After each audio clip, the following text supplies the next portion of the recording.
Hi guys, how are you? Is everyone having a good night? It's Friday. It's 7:17. I'm a few minutes late and I'm going to apologize ahead of time.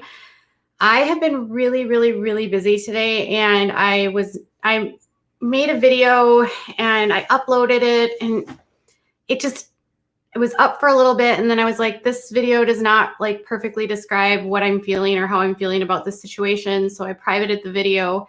And I was like, I'm just going to go online and I'm going to do a live stream. And I need to, it's been a day where I've been spending so much time doing things that are on the back end and trying to take care of things on this end and trying to make sure I get content to you guys. And I hope you guys are having a good Friday. So there's been a lot of things that have been happening on YouTube this week. And I started thinking about all of it. Like last week, Trisha Paytas does this whole thing where she gets called out, right, by Hair by Jay, who says horrible things, you guys, like terrible things. My heart was aching for her because literally no one deserves that, okay?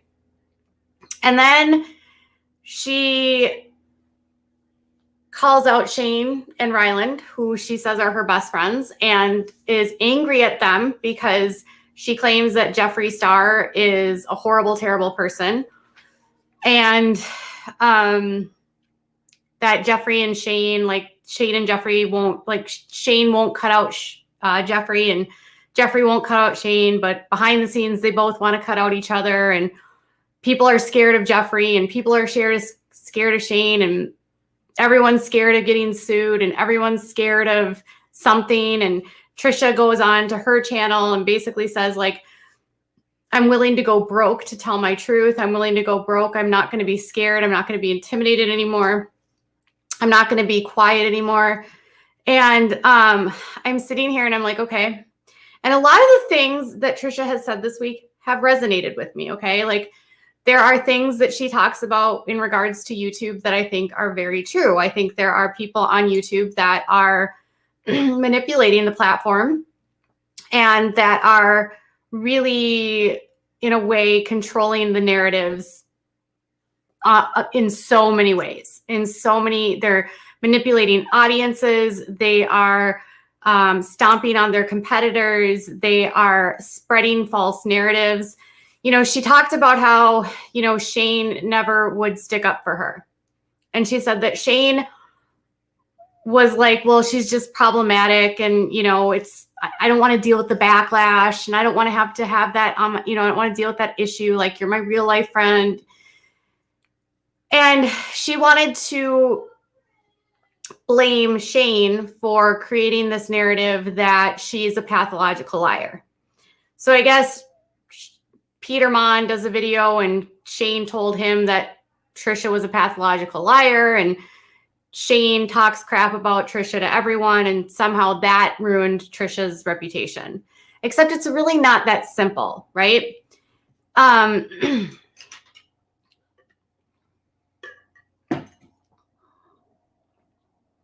It is and it isn't. Trisha has her own issues completely outside of Shane, right? Like, Trisha has done things on the platform that I think some people just will not forgive, no matter what it is that she says, no matter how many times she tries to do better or be better. People are just not going to forgive her for what she's done. And some people initially were very much on her side when everything came out with the Hair by Jay, because she was crying and she was so tearful. But now it's gotten to a point where I feel like people are just riling her up so that she'll go online. She's getting a ton of views for what she's doing right now. It's getting highly monetized across all of the drama channels. A lot of people are cashing in. And listen, it's not lost on me that I'm talking about this right now. Like, it's not lost on me that I'm going onto my channel to talk about it, right? It's not lost on me that this whole situation has created sort of this like ripple effect on the platform, and everyone is sort of sharing their 2 cents.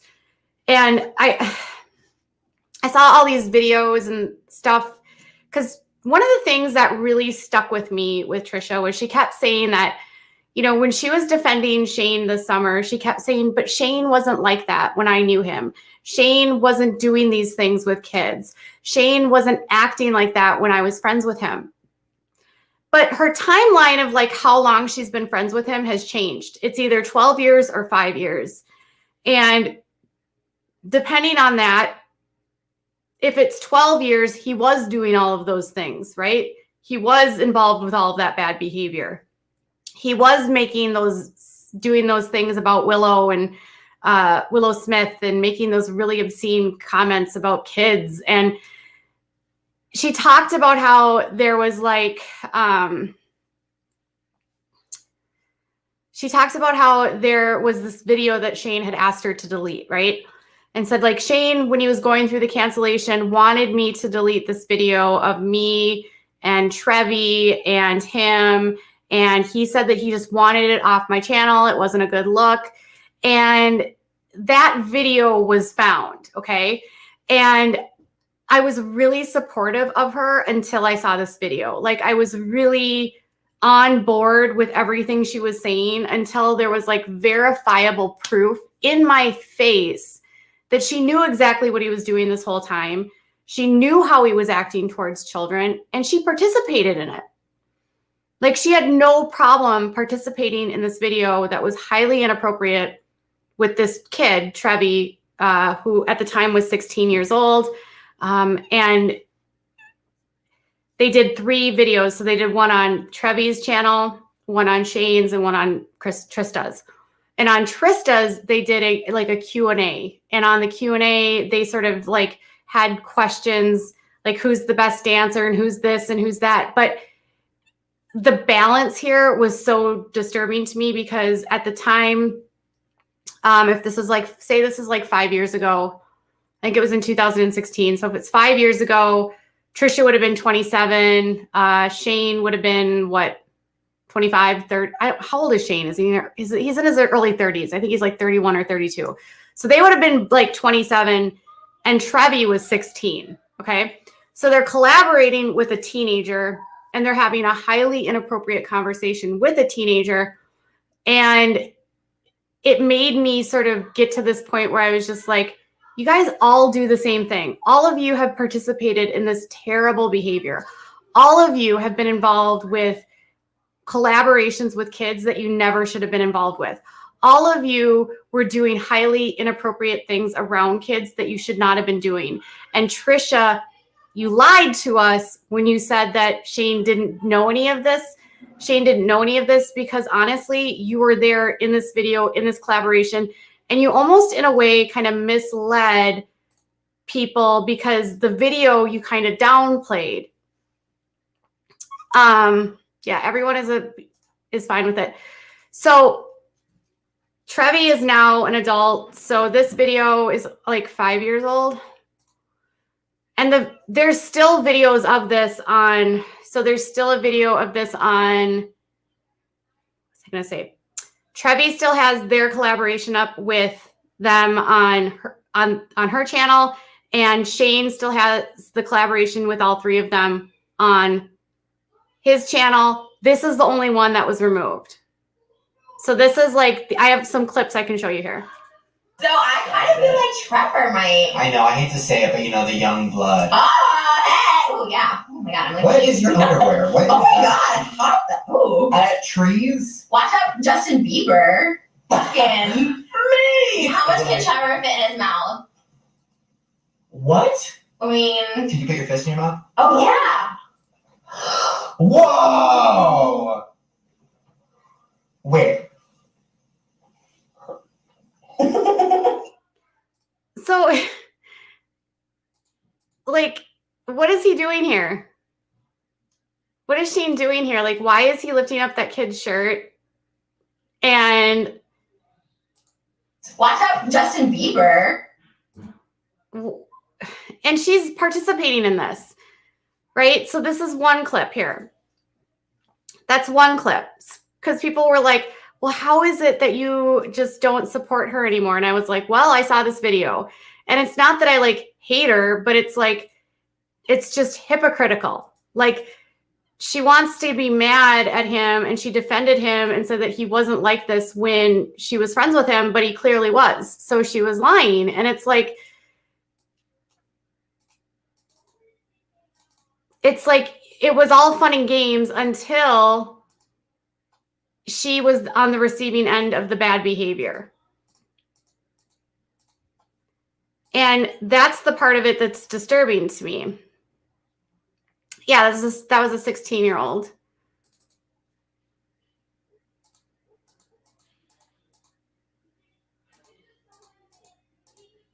All right, so then there's this video.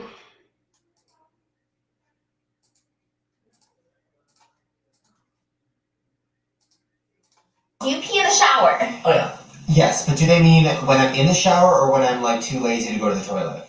I've done that before. Ew. I've been in the sink too. All the time. It's fun. Like it's so like why not be in the sink? Like it's just gonna go down the drain. You can't do it, obviously. Like Why can't I do it? can you point and shoot, bitch? Yeah, the bitch. You know how vaginas work, bitch? Like, why are they having these conversations with a 16-year-old?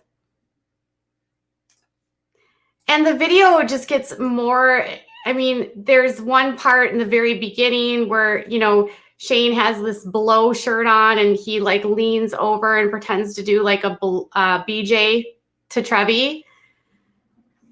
So here's the thing.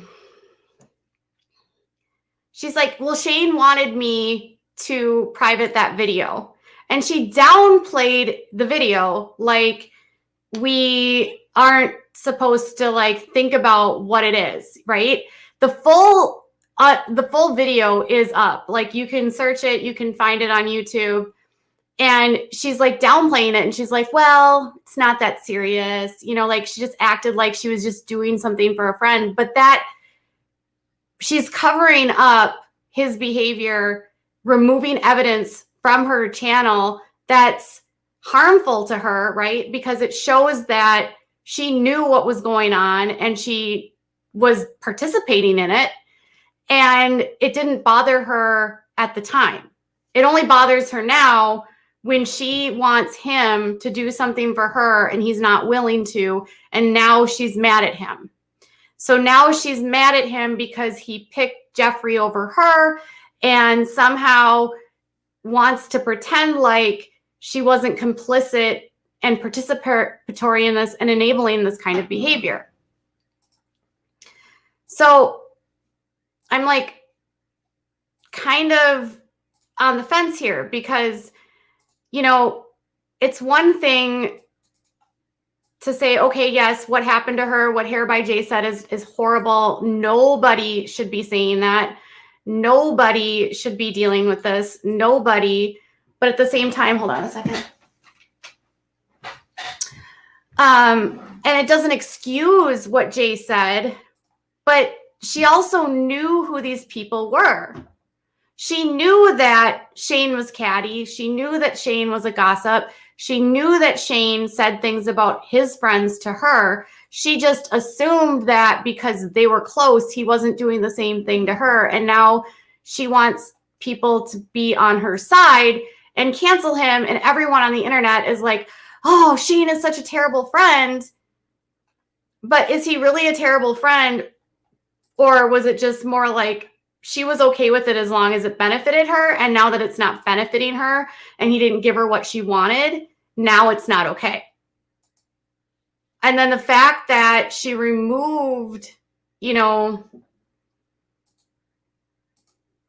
she removed that from her channel makes me kind of turn my head. Like, you remove that off your channel.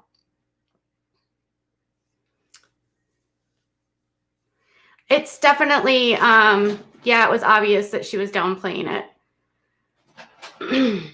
It's bizarre to me they're having a conversation like that with a 16-year-old. Oh, they had conversations about a lot of things with that 16-year-old. And when the 16-year-old went off camera, they had a very highly charged conversation involving Farrah Abraham and all kinds of different words and things. And it's like, you know, Trevi's comes back from the bathroom and they're like, I want to hang out with you, you know, and Shane's like, you're only 16. Like, we can't hang out. You're only 16. You can't come over to my house. And Trevi's like, but why? Why can't I come over to your house? Like, we're doing this collaboration right now, you know? And Shane's just like, no, you just can't because you're 16. And they're like, tell me how that wouldn't be confusing for a kid, right?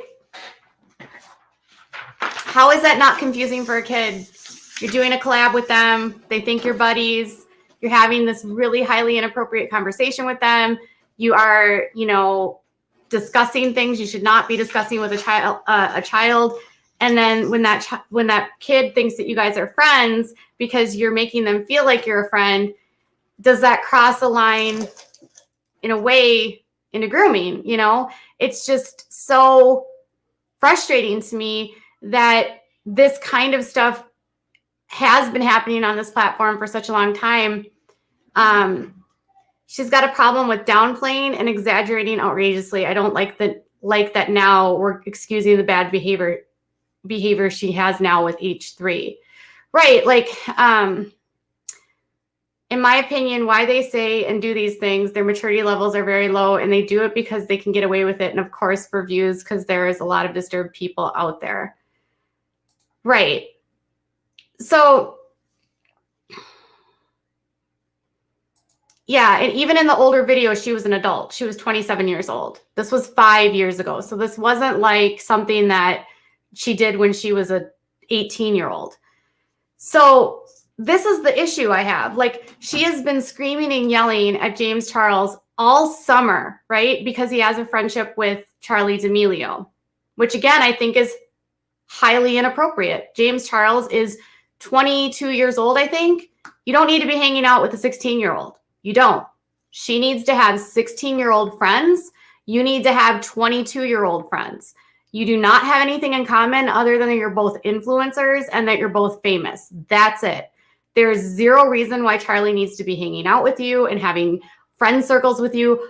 All that's going to bring into Charlie's life is maturity that she's not ready for, experiences that she's not ready to handle. She needs to be around kids her own age, not 21, 22, 23-year-olds. She shouldn't be going out to these clubs. You know what I mean? Like, it doesn't help her or benefit in any way. So when she's yelling at James about doing those things, then how is it not hypocritical? Because she literally did the same things.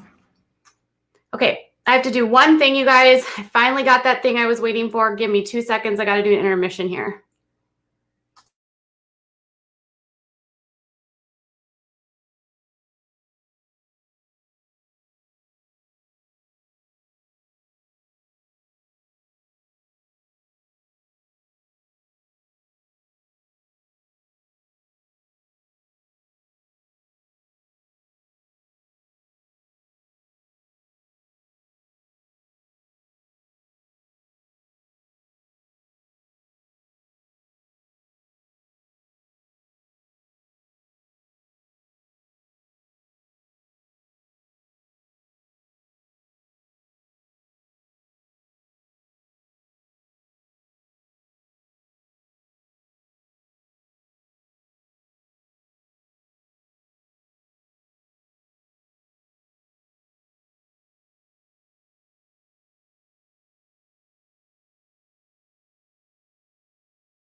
All right. Sorry about that, you guys.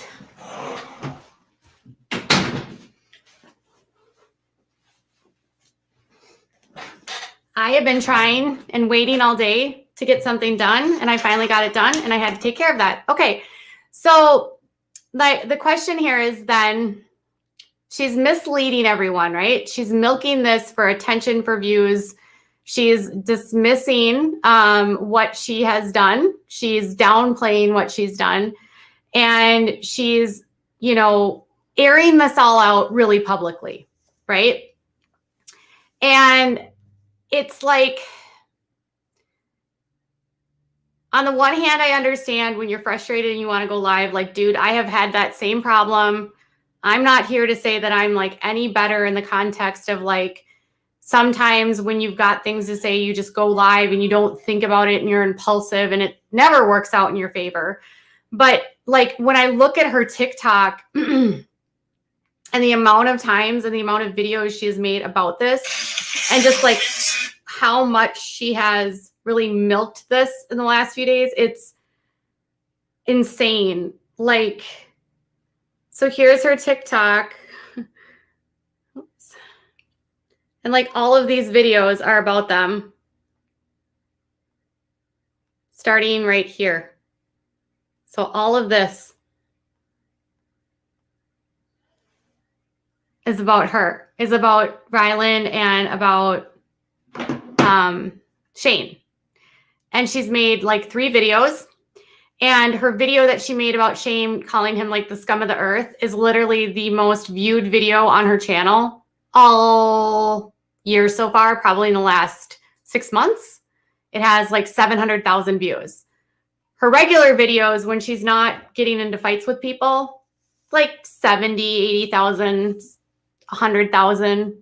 But when she starts a drama with someone and starts airing things out and gets emotional and frustrated, suddenly her views are all the way up. And then it becomes this dopamine fix of some sort where she just has to keep talking about it and milking it while she's getting the attention. She admitted to doing that with the Charlie D'Amelio stuff this summer. She said, well, I was just getting so many views. I just kept making TikToks. I made 80 TikToks because I had the eyes on me and I wasn't going to stop. And as long as I had the eyes on me, I was going to keep going, right? So people keep waiting for all this new information to come out. And you guys, nothing's new. Like, we already knew that Shane was a crabby person. We already knew that, it's her payoff, right? Yeah. We already knew Shane was a crappy person. We already knew that Jeffrey was a crappy person. We already knew they were liars. We already knew that, he was doing this stuff with kids. We already knew that she was his friend. Please give my dog a shout out. His name is Rue Bear. He watches you and Frida. Hi, Rue Bear. Hey, baby boy. Love you, puppy. Thank you for the super chat. Literally nothing has changed. Hi, Rue Bear. So she just keeps making these videos, and it's like, yes, you have the attention on us. We're all talking about you. Hell, I'm talking about it right here. And then I'm like, there's this thing about she knows how to say the things that people want to hear in order to feel sympathy for her. Like, she talks about how, she was misled, she was lied to, she was gaslit, but I don't buy it. You're not misled and gaslit if you're co-signing the behavior, and it's only a problem for you when your friend doesn't defend you. Like, if Shane in this instance, imagine if Shane in this instance, if Shane would have defended her and gone online and said, I'm going to cut ties with Jeffrey, all of his behavior would have been fine. All of it. It would have been totally fine if Shane would have defended her. She wouldn't have cared about his gossiping. She wouldn't have cared about his behavior. She wouldn't have cared about how he treats people. She wouldn't have cared about any of it because she got what she wanted. Shane cuts ties with Jeffrey. She's the one that wins Shane's attention. But now, since Shane has aired her out to dry, now suddenly she's waking up and suddenly sees all of this information for the first time ever, which I have a hard time believing. And finding out for the first time ever that Shane was the one that spread the rumor about her having that little problem downstairs, which she doesn't have. And I think she's very manipulative in that she's just doing, I mean, I think what Jay said was horrible. And I think that started it. But I think where we're at a week later is not the same. Where we're at a week later is a product of her getting all kinds of attention for calling him out. And she's just going to keep doing it until she gets all the money, all the views. She's going to milk it. And then there's going to be another drama in a few weeks with the same thing. I do agree that if Trisha keeps going, she's going to lose the sympathy that people have for her. She doesn't know when to quit and when she's ahead. I feel like if she would have stopped last week, it would have been fine. If she would have just like put out the video and it was done, everything would have been fine. But unfortunately, now we're at a space where it's like, well, now you're just writing this out for the sake of writing it out. And it doesn't change the fact that I feel bad. And I put out that video earlier and people were like, oh my gosh, Katie, I can't believe you've changed your story or you've changed your tune about Trisha. Like, I can't believe you would do that. You were so supportive of her last week. But it's like last week, I didn't see the video about her. Last week, I didn't know that video of her with that kid existed. Last week, I also didn't know that she was going to go on this 2-week tangent, right? Or a week and a half tangent where, you know, she's not getting what she wants from Shane. So she's going to humiliate him, right? I'm not getting what I want from Shane. Shane's not doing what I want him to do. So then I'm going to make Shane the bad guy because it's, you know what? Everyone else hates Shane and he's manipulating her. I'm so tired. I'm so tired of these influencers acting like Shane and Jeffrey gas them up and get them all like riled up and give them bad information and then make them be the bulldogs. I don't buy it at all because every single one of them that have gotten into the place where they're at, where they all have millions of subscribers, they know how to manipulate their audiences. They know exactly what to say and what not to say. And they know exactly, like, they're not that stupid. Like, you're not going to be that gassed up to make a mistake like, I don't know, the whole James Charles issue, right? Like, think of like what happened with James Charles, right? And all of the excuses that have been made around that by all the parties involved, right?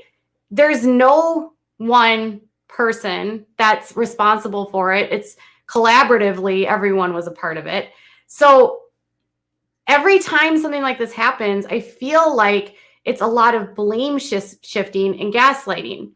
But the common denominators here in all of it is it involves the same people. It all involves the same people that have the same issues and are doing the same things. And this is where I'm going to get into the truth that you guys don't know, or maybe you do and you're just turning a blind eye.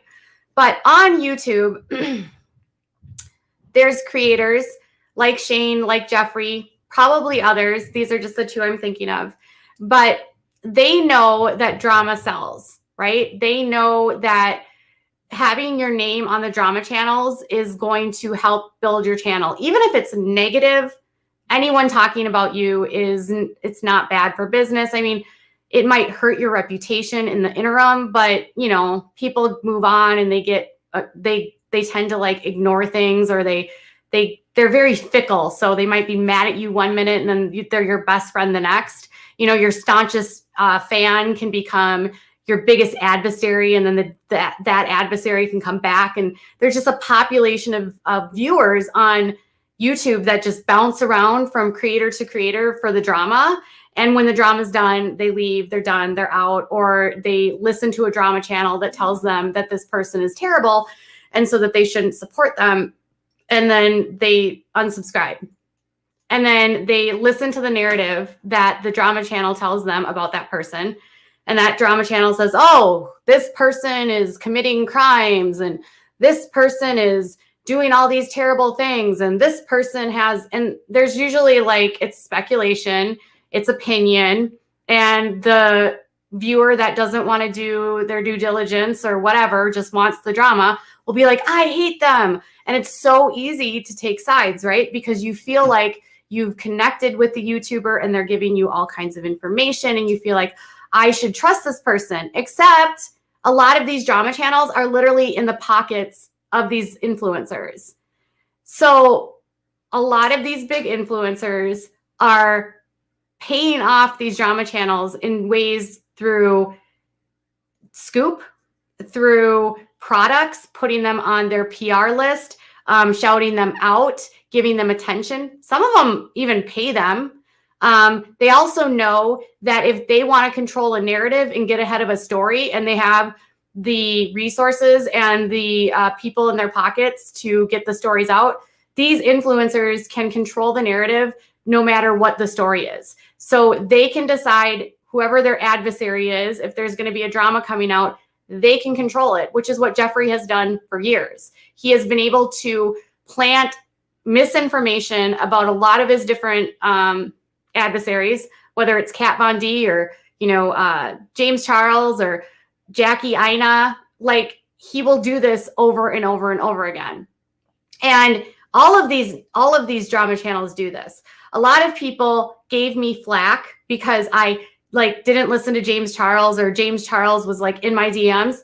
I didn't want anything to do with James Charles because James Charles is one of these people that does the same thing. He has a narrative that he wants, in my opinion, to sell to the drama channels. He has a way that he wants to be viewed. And if you don't agree with the way that they want to be viewed and you don't want to tell them, the people, their story, they don't want to be your friend anymore. They want to use you to get out their narrative and only their narrative. They don't want to have the actual criticism or the actual unbiased, right? So a lot of these channels are super biased. They have been in Jeffree Star's pocket. They have been in Shane Dawson's pocket. They have been, hell, some of them are probably in Trisha Paytas's pocket at this point. Any influencer that shines any attention on these channels, a lot of these channels don't care about being unbiased. They don't care about being objective. They honestly don't care as long as they're making money.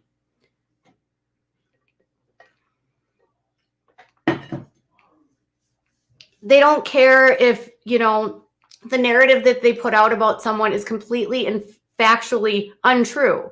Like what Jeffree Star tried to do to James Charles. We know that it's not true. But there are literally people on YouTube that still believe that James Charles did those things, right? They still believe because Jeffree Star went up on Twitter and said he's a predator. There's a reason why Nate doesn't like him and won't let him in the house. And why would he do that? Because he is jealous and James is taking up his space. And some people just want to destroy their enemies and they'd want to destroy their competition. They want to sway the public opinion so that the people that were watching James will watch them. And it doesn't just happen at that level. It happens at all levels, to the point that I feel like viewers don't have any idea who to trust, who's objective, who's not objective, who has a bias, who doesn't have a bias. And you can't go against them or they ruin you. So if you have a truth about one of these people, if you find out something about them and you report that and it's not what they want you to report, this is the most disturbing thing that I've been told. And again, this is an allegation. I can't say it's a rumor, but I've seen enough of this and I've seen enough of what I've gone through to know that there might be some truth to this. So an influencer told me, and this is someone that has, over 1 million subscribers, that some of these people, when someone puts something out about them that they don't like and they won't take it down, they can't get it down through copyright or reporting or whatever, or, cease and desist don't work, or I'm just saying in general, this isn't about one specific person at all. There are some creators that literally will use the drama channels to smear that person, to destroy them, even if it's not true, because they defied them. they refused to play their game. They didn't give them what they wanted. They dared to not play the game. And so the drama channels and then troll accounts on Twitter and on all of the different social medias start promoting these like false narratives about people, and they just take hold. And then you have people's lives that are literally ruined over fake stories. And those people that are having their lives ruined, the only thing they wanted to do was to share information that maybe didn't match what that influencer wanted you to know. And a lot of people on YouTube will say that, you know, you shouldn't go in and research. You shouldn't do investigations. You shouldn't talk about stories that are public. But after a certain point on YouTube, when you have X millions of subscribers and you are getting sponsored by brands and having 6-figure sponsorships and you are making $20 million a year, you're a public figure, you're a celebrity, you are no different in many contexts as any actress or actor or singer or songwriter or athlete. You have entered a stratosphere where you have traded your privacy for public. You depend on the public for your income. And so you can't control the media. And a lot of times you look at, like on YouTube, some of the commentary channels and some of these channels are honest and they do want to put out content that isn't biased. And those are the channels that never do well. They don't grow because there's a lot of things that these influencers want to hide. They don't want it out there. They can't control the mainstream media. So they can't stop, like Jeffree Star cannot stop Business Insider, People Magazine, Us Weekly, any of those outlets. He can't stop CNN. He can't stop New York Times. Like if any of these people or those outlets want to report on him and be hard-hitting and critical, he cannot stop them. But what he can do is stop the channels that are smaller because he has more money, he has more influence, and more resources to destroy somebody's reputation, but he doesn't look like he's the one doing it, right? So, and I'm not saying that he specifically does this. I just know that there are influencers that do this. So you're like, and again, I'm not talking about like anyone specifically. So you have like all of these people, and the story about Jeffree Star is that, you know, all these channels are on his payroll. I think it's equally as payroll for him and any payroll for anyone that's willing to give these channels attention. So when you start hearing stories about people, I always have to think objectively, like, what is the benefit of this person ruining this person's reputation? What's the benefit of people making these big claims about people without evidence? What is the benefit to that channel? What is the benefit to the people that are talking about it? You know, like there's real drama and then there's manufactured drama, and there is so much manufactured fake drama on YouTube. It's out of control. Like there are so many times I'm watching a drama video and I'm like, that's fake. That's not real. That's totally made up. There's no sources. The sources are, you know, a screenshot that could be fake. And you start to just wonder, like, we have accountability in the media, but there's none of that. It's like the Wild West on YouTube. And so you're like, people like Jeffree Star, who are ruthless, in my opinion, are going to be able to go further and further up because he has clearly no conscience about the people that he stomps on along the way. So if you are ruthless enough and don't care about who you affect and how you hurt people, you can get really far on YouTube. And if you're willing to lie and you're willing to be disingenuous, you can get there, right? But then there's this pile of people that have been destroyed along the way as a result. And it's sad. Zag says that they behave like organized crime. They don't have to pay you. They just have to say, do X, Y, or Z, or there's going to be trouble. Smaller creators are going to do it or go quiet. Right. So I always try to give things the benefit of the doubt. And again, I'm not here to spread hate to any of these people. It's just, this is a really ugly side of YouTube that I think nobody wants to talk about. No one wants to be honest about.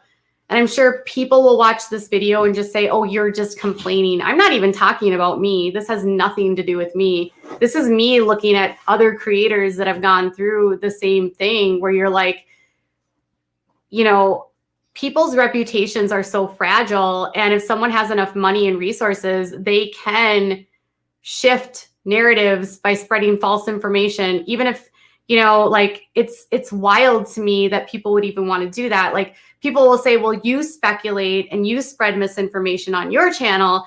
And I'll say, you know, I don't do it to the context of like say with the Duggars, for instance, I'm not looking at the Duggars and trying to think of a way to like actively destroy them by spreading a false rumor. You know, like I'm not actively trying to run a narrative about them. I'm not actively trying to take their space, or I'm not jealous of their space. I'm not doing it for a purpose for malicious intent. You know, we're talking about a show that people like. We're talking about a cult that has really weird beliefs and harmful beliefs, and we're talking about a reality TV show, right?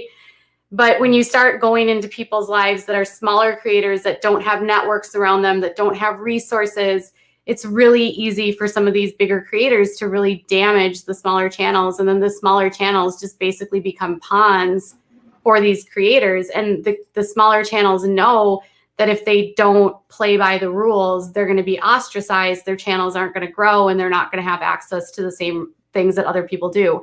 And it's sad. It's sad that this is what happens. And so when we talk about, you know, Trisha exposing him, it's like, I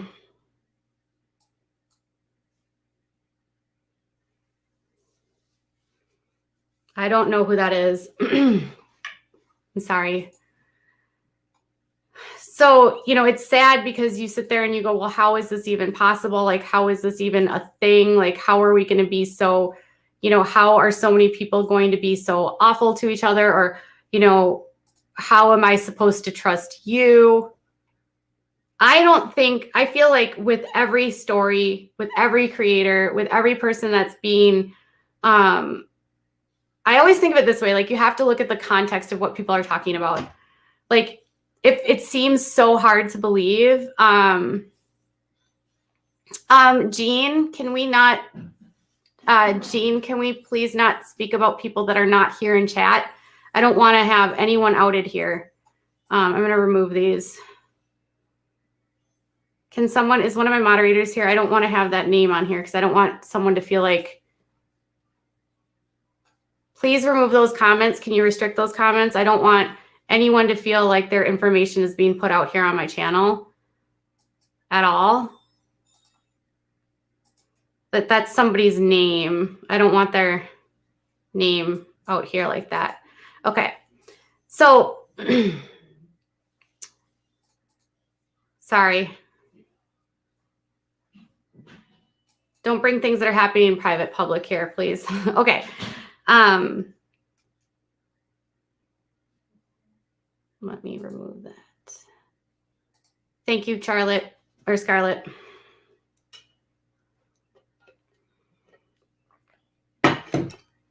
Please don't send me DMs. Please, just like, if somebody's bothering you in your DMs and you don't like it, do whatever you need to do. Don't send me. I don't want to know about it. I don't want DMs. I don't want anything. I'm not responding to anybody in DMs anymore. I'm not engaging in that kind of stuff. So, you know, you take care of your social media the way that you need to. But in regards to like bringing that to the channel, I just don't want to have that on the channel at all.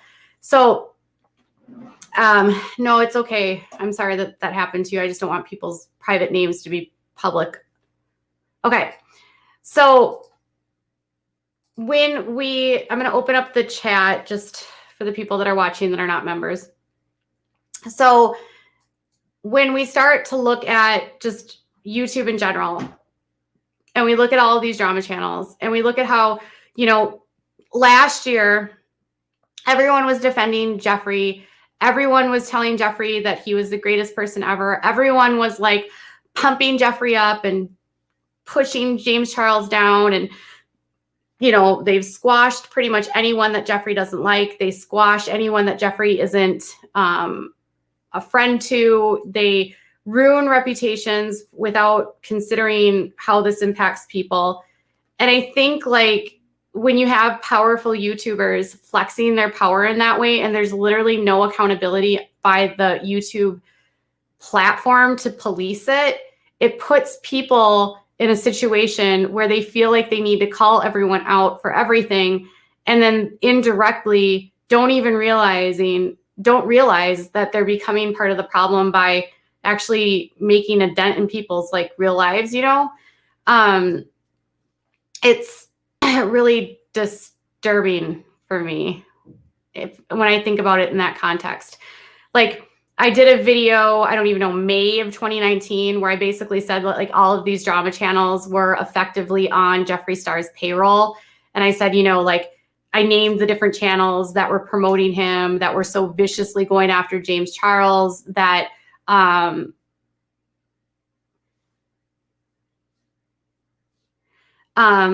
like so viciously going after him while like, you know, going up after, like they wanted to go after James by like amplifying and ignoring Jeffree's issues. So they didn't care that Jeffree had this past. They excused Jeffree's behavior. James, who is younger and, you know, he might be narcissistic, or he might have narcissistic traits, but I don't necessarily think that James is like an evil person.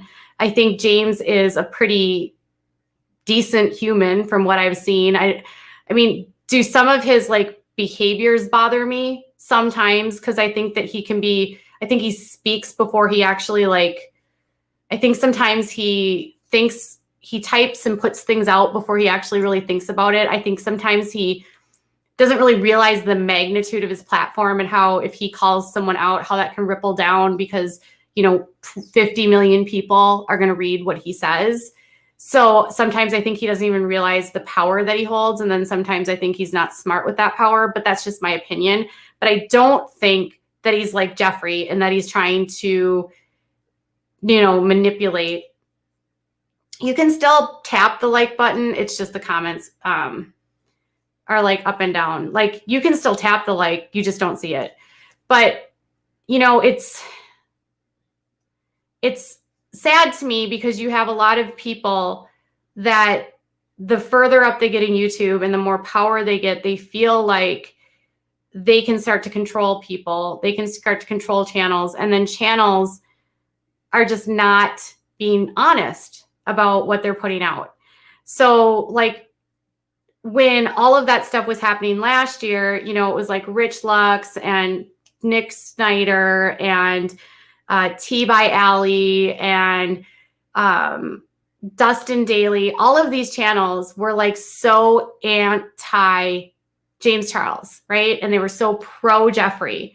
And now suddenly, now it's not popular, and to actually like, now it's not popular to like be on Jeffree's side. It's not popular to support him anymore. And so now it's okay for them to like turn on him and act like they didn't contribute to everything that happened. And I know from my own experience when I did a video about it, you know, like Nick Snyder and Rich Lux put a, like, they were like, some people don't have a crystal ball, but we do, you know, and I had a tiny channel. Like I knew right away that if I wasn't going to play their game, they weren't going to, like, I wasn't going to be in, I wasn't going to be promoted. I wasn't going to be, you know what I mean? So you just have to be like, I always think like people have to be mindful of like who's controlling the narratives.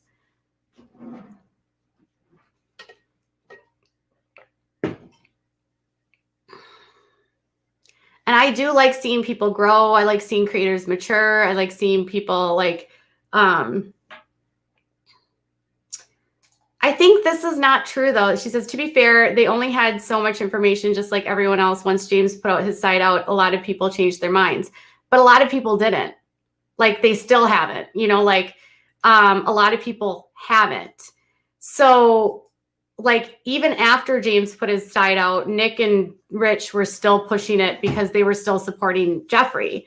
Like, I think Nick just cut ties with Jeffree this week. You know, it's bizarre to me that, like, this, what happened with Trisha is the final straw. Like, they were okay with the, like, everything else until this point.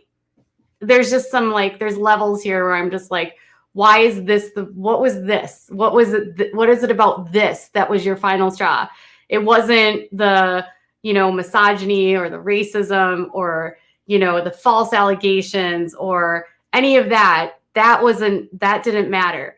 But the not sticking up for Trish was too much for you, and calling out Trish and like being rude about her, how she looks.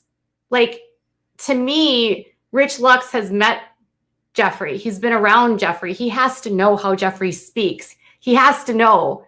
Anyone that would be around Jeffree would have to know how he is behind the scenes. Right? So now this is the point where you cut off and you're like, okay.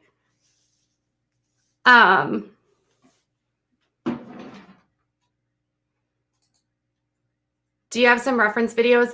I know that, so Nick and Rich, they did a video shortly after all of this played out, and Nick was visiting Rich because I watched it, and they were in a hotel room, and they were still saying that it was like all lies. And then, and I don't care if you guys don't like, I'm not here to say that you shouldn't like these channels. Like, no hate to them. No hate to them at all. It's just so odd to me that this was the turning point for a lot of these people. Like, I don't know why this was that turning point. You know what I mean? Sabrina wants to know why he would stick up for her when she's just as bad.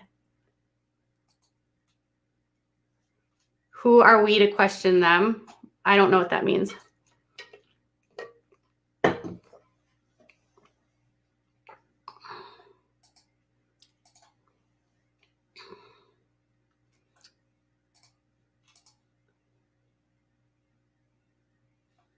The same could be said with supporting Trisha and then not supporting her.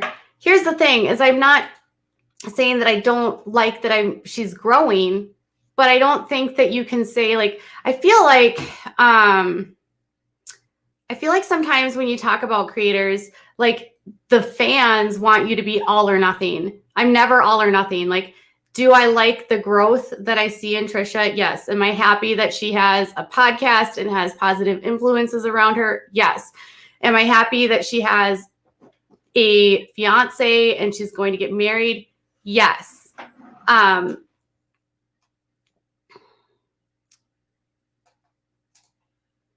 actually still stand by what I said about the DID dissociated. So I don't think that's nasty. That's honestly just my opinion. So you don't have to be, in terms of like agreeing with me, I don't believe I was nasty. That's my opinion. So Daisy says, they're among my age, so are you. Everyone needs to step away from social media. Please trust me. Do not fight KJ and do not fight back.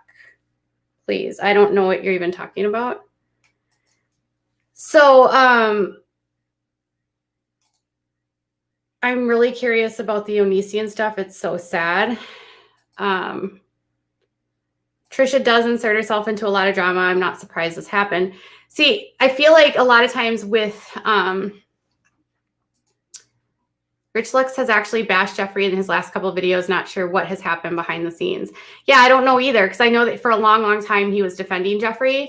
I also know that Nick used to defend Jeffree. And so here's the thing, like, everyone has a right to not support who they want to not support. And if their friendships are blowing up, I just think from a context perspective, if you're a creator, Jess says, I think she had a BPD episode and it was triggered by Shane. I wish she would have just expressed all this to him off of social media. Yeah, part of me I feel very similar to you here. I feel like I think she is triggered, and I think she continues to be triggered by people that are pumping her up and giving her information and are telling her things. So I feel like there's nothing productive with her continually going live and talking about it.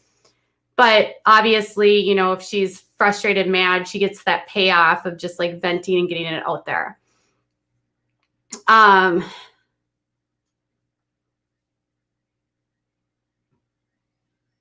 Yeah, I mean, speculation is fine.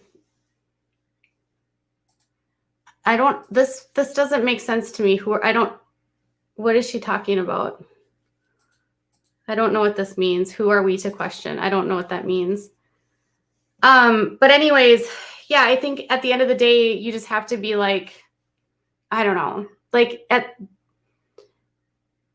I wish a lot of times on YouTube that instead of like the first thing being running to our videos and running to our monitors and having to expose our former friends, I wish creators would spend more time like actually talking to each other and like working things out privately or trying to deal with things privately so that, you know, an angry moment between two people doesn't become a situation where viewers feel like I have to pick a side. I always think like you don't have to pick sides ever. You shouldn't have to pick sides. Like you can still like, just because someone's critical of a choice over here doesn't mean that, you know, you can't enjoy both creators. I think there's space for all creators.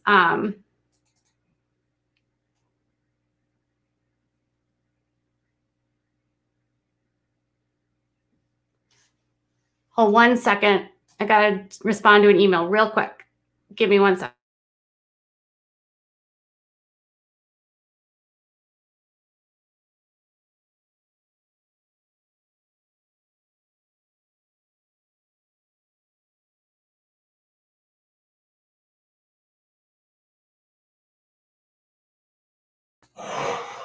Okay, sorry about that. I think she did try to speak up behind the scenes with Shane and he ignored her. Maybe.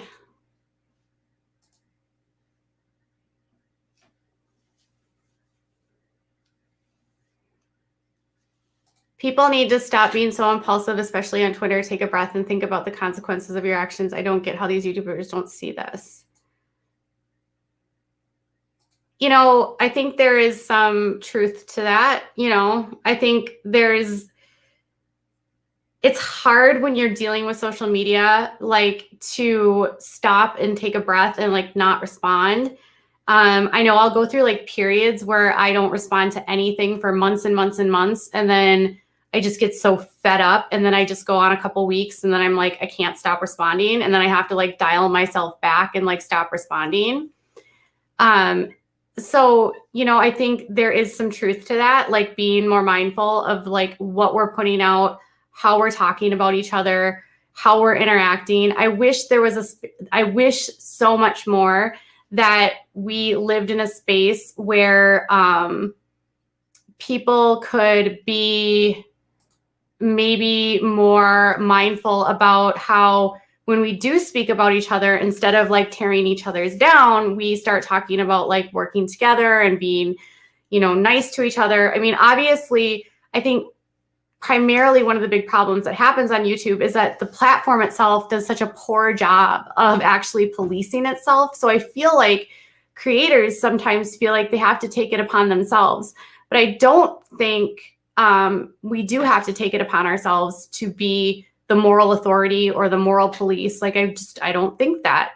So when it comes to Trisha, I'm sorry about, yeah, and yes, big reactions get more attention. Like with Trisha, I think of her in the same context of Nikocado Avocado, right? He has a meltdown and he gets hundreds of thousands of views. He cries, he blubbers. The bigger, the more dramatic, the more views it gets. And then he doesn't care because he's making money. And so then you have all these people like that don't know what they're watching. Like, well, Nick is fake, so everyone else must be fake. And I can't imagine from a viewer's perspective, like, what am I watching? Is this real? Is it scripted? Is it not real? Does anyone remember Brittany Louise Taylor and her My Sucky live story on Shane Dawson's channel? That was scary and he exploited her. I don't remember her.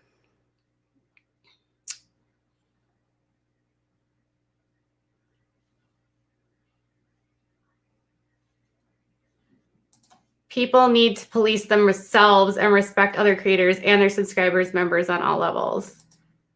Yes. Can I make a series exposing the problematic YouTubers? I'd watch it. Oh man, you know, I've learned a lot and I don't know. I really don't know. Maybe. I don't want to bring other YouTubers down. You know what I mean? Like, I don't want to be the one that's like, here's the thing about this whole thing. And this is what I said in my uploaded video today, was that, does any of this change the diehard fans of Jeffree and Shane? Like, will anything change their opinions about Jeffree and Shane? Does anything that Trisha says about Shane, will it really affect the people that really love Shane regardless? Is it going to make them be like, I'm not going to support Shane? Or is it just going to already rile up the people that don't like Shane enough so that they are like, you can't come back still, right? Like, you still can't come back, right? So is it going to really, maybe some thousands of subscribers might be affected by it, but these people have millions, right? You're talking, Shane has 20.9 million subscribers. Jeffree has like 16.9 million subscribers. Yes, their subscriber counts are going down, but they have millions of subscribers still. So theoretically, these people are too big to cancel. You cannot cancel them. Right?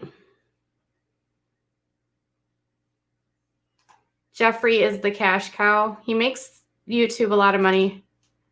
Unpopular opinion says, Jess, I still like Shane. I'm not going to cry if he stays gone, and I'm not going to scream if he comes back. Jeffree Star is gross, though. So, yeah, I mean, I feel like everyone can be, you know, you like who you like. You don't like who you don't like. You support who you like. You don't support who you don't like.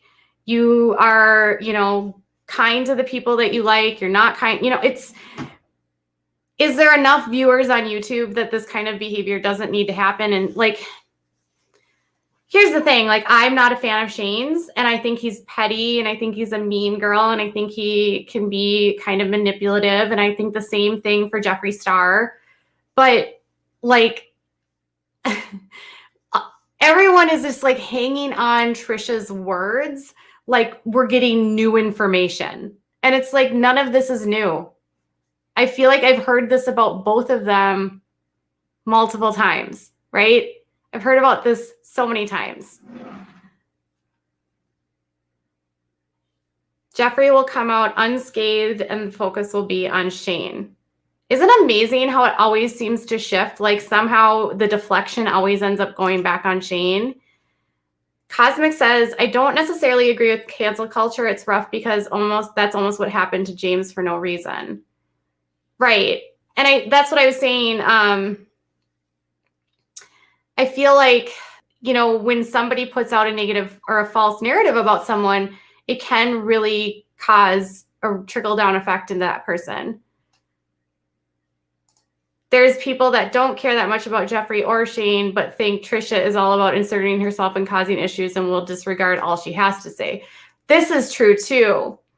Because of her own problematic behavior, people are going to automatically doubt her motives. Like, she has been inserting herself into drama for the last year for views. What is like real support? I don't buy anything of his before and I still won't. So I don't know it's really means to support him, if that makes sense. Yes.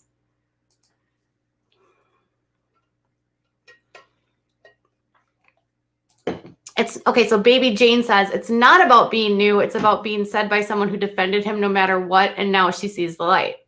So this is the part that I do think is true. I think a lot of people with this specific story is the betrayal. That betrayal of when a friend has gone and left you and done you dirty and you have been betrayed. So people identify with the betrayal of it. I think that's a part of this story, obviously, because she was ride or die for him. But even if she was ride or die, why was she so willing to defend that behavior when she was a part of it? You know what I mean? Elizabeth says, I think that is different about this drama is that they treated a friend badly. People are disappointed in Shane because he should have stood up for Trisha, shows his character.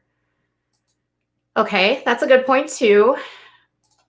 I would be mom bear if she said that too. I don't know what we're talking about there. I'm so tired, says Quiet Bloom. I'm sorry. Trisha has self-admitted mental health issues. The other two are just rotten people, in my humble opinion, says Daria. That's true. I think, you guys all have like really good points of view. Like friends shouldn't be leading people out to dry. Like, was Trisha almost in a way to blame because she downplayed his behavior that she was seeing him do to other people? So if you have a friend, this is my question, is if you have a friend that is constantly treating people poorly and you're okay with it as long as they don't treat you poorly, can you blame yourself if it happens to you? Or were you just refusing to see the warning signs? And does Trisha just need better counseling to understand red flags? I do think that Trisha may need to get a better support system rather than go off on social media, not trying to be mean. It's just not healthy for her to obsess. We all have a friend we know we can rag on and can't tell them certain things, but doesn't mean we don't love them just the same. Rebecca says, I feel like Trisha is able to disregard and overlook him making fun of other people, but when it came to him stabbing her in the back, she had enough. That's the part that I thought was like,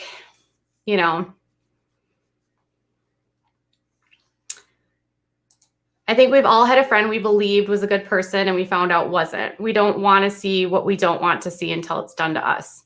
This is actually a very good point, Jane. Especially people with like that rose colored glass, like, well, as long as they're treating me okay, I have nothing to worry about. Why should I worry about it? That's actually a super valid point. So I like that. I think Moses should take her phone, but out of this drama is good for frenemies. It is. I feel like in a way that Ethan really exploits all of her drama because he knows like it is going to bring in views. And obviously frenemies is doing really well because of the drama. But can I be completely honest? What is Ethan actually bringing to that show other than supporting her drama? Like, honestly, I was thinking about this watching the show. I was like, all he does on that podcast now is like drills her about her drama. Like, there's no other aspect on that show other than let's talk to Trisha about who she's fighting with and what's going on with Trisha. And I was like, what is Ethan actually contributing to that podcast beyond just asking her questions? And I'm a fan. I like Hila and I like Ethan. But after so many episodes, I'm like, is this the whole premise of this podcast? Is it to be just like grilling her on all of her things? Like, and talking about her drama?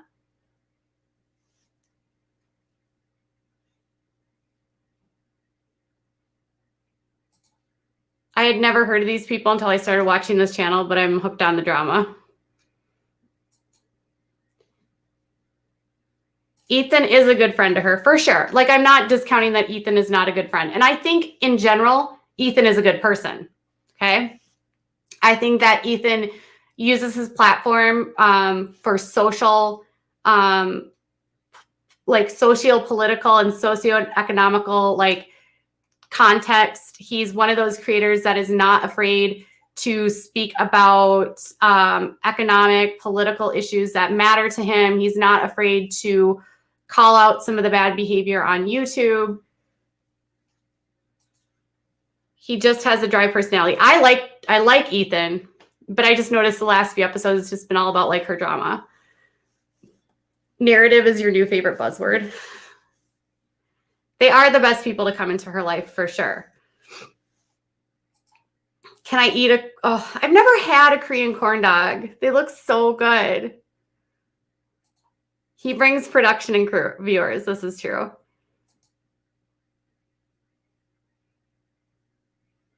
Well, okay. I don't think he's like Howard Stern because he is not actually like as crass as Howard Stern.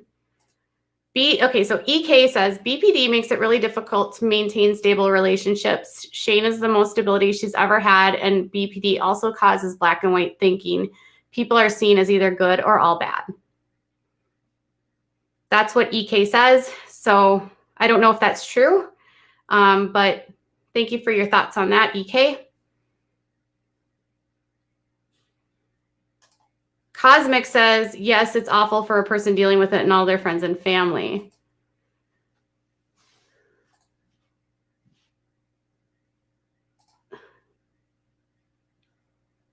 In 2020, Howard Stern is very mild. I wonder if he's going to continue working with Trisha now that all these other videos with Trevi have come back to light. So I haven't been watching YouTube today. I've been really busy with other stuff. Obviously, I didn't have any time to put out any content today. I wasn't even like remotely good about, I didn't do a single uploaded video because honestly, I was doing all kinds of behind the scenes stuff today. So has anyone spoken out about these videos? Have videos been made about it? Are people like questioning whether or not she made those videos? Are people upset about that? I honestly don't know who or what to support anymore.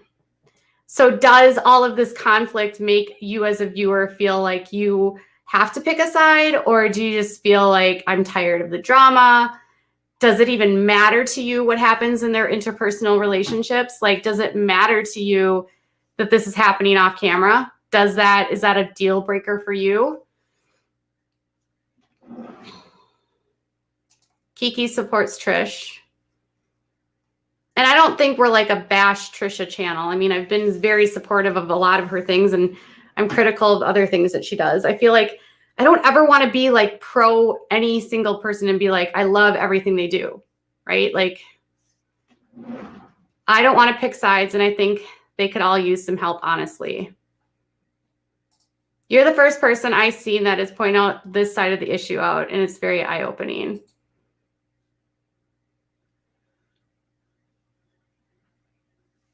I don't know why. She says, I'm tired of people keeping quiet and not outing the bad behavior.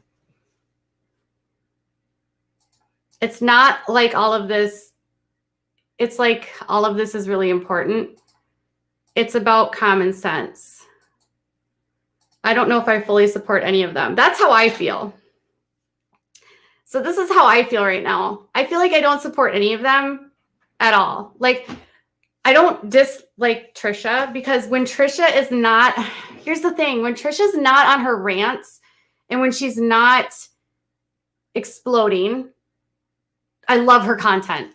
I actually like her content better when she's like focused and grounded and like relaxed and just like chit-chatting in her car, eating her food. This is the kind of stuff that with her videos when she's like hyperventilating and screaming and crying, I feel like so bad. Like, and it's hard for me to watch those videos. I can't stand you. Thank you, Cheryl. I appreciate that.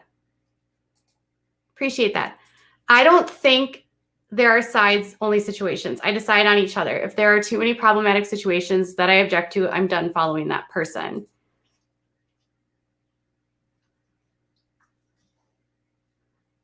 Kristen says, I don't really like her, to be honest. Melissa says, I feel like Trisha loves to start the drama just like she did with David Dobrik and Jason Nash. I'm seeing some new faces in here. It seems like we either love the drama to forget about the crap in the world right now, or it seems stupid compared to what's going on. This is a situation that I have for sure been struggling with. You are so hard to watch. Ugh. Okay. Well, thanks for the comment.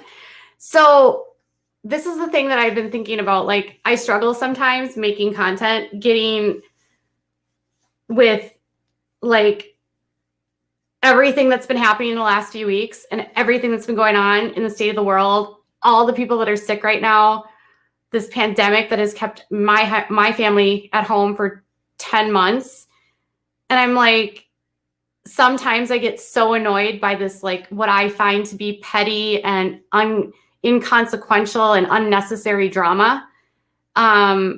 And then there's other times where I'm just like, I want the distraction. So I feel like I'm kind of like on the same board as people. Like, I don't really support anyone. I just watch what I feel like watching. Well, I'm not going to block you. So you can just keep yelling and screaming and nobody's going to pay attention to you, Sonia. But I always find that funny. Okay. I'm still waiting for your money from Biden. I myself have been impulsive and I feel like crap after. Yes.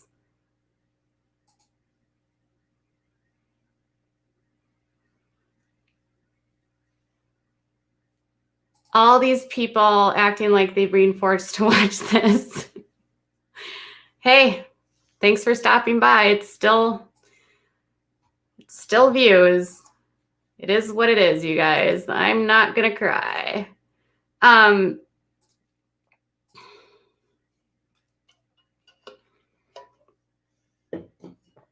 No, we're not gonna kick the trolls tonight. We're just gonna ignore them. You know, things that I already hate about 2021, people are negative and nasty. Yeah, I definitely think this has been one of those years. I think everyone thought that 2020 was going to be like, once 2021 happened, everything was going to get better. And it's like, no, it's not going to automatically get better.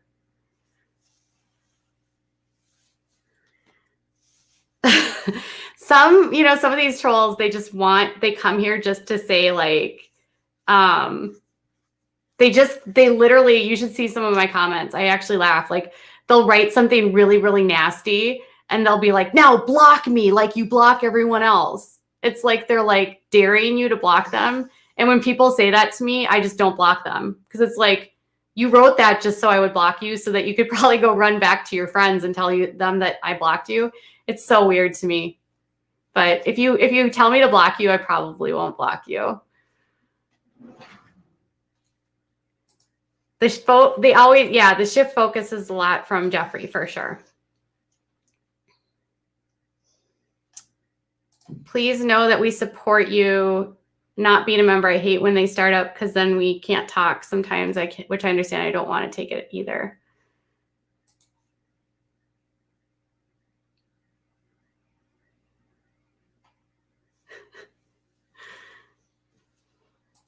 She says, I go back and forth of loving the drama and then needing to get off social media.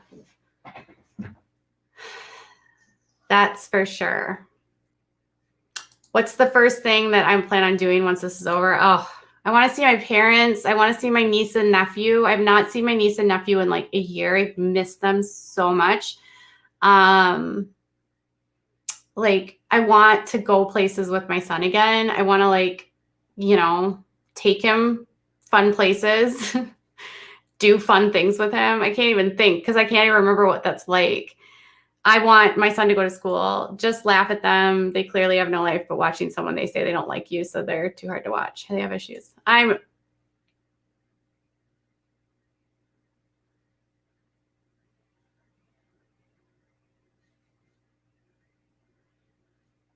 what are my views on big tech as a creator?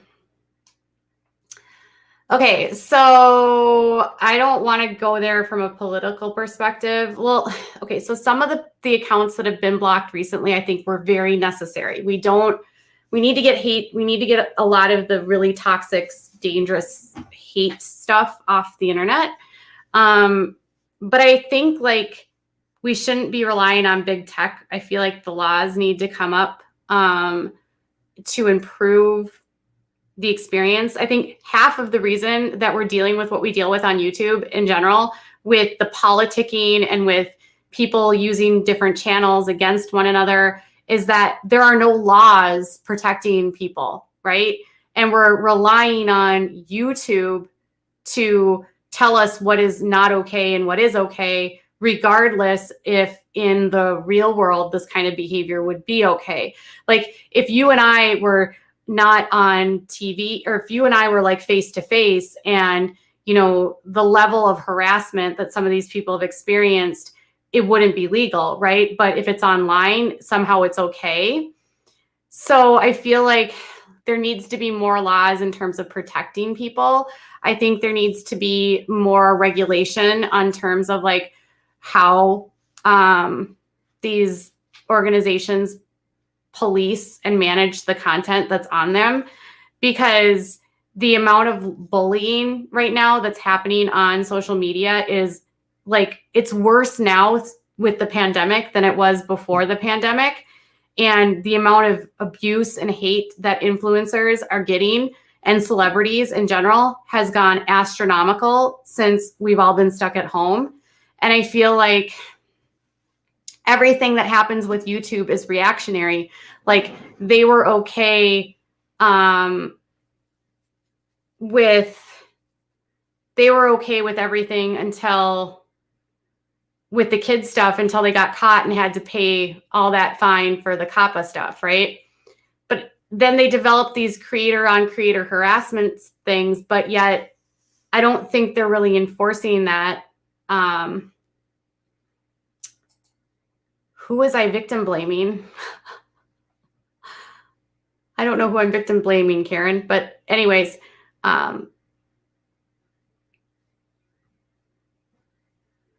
that's really hard, I feel like, with a dog. So in general, I just think like we need better regulations. And I know that Google and Facebook, like Facebook is being sued right now. And I feel like they want to split them up. They want to split up the monopoly. Google's in trouble. I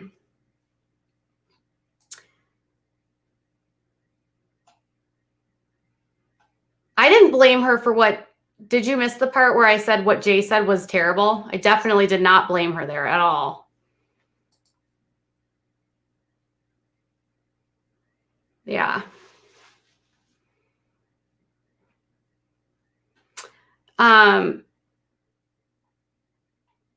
So you know what? I need to do another intermission really quick here.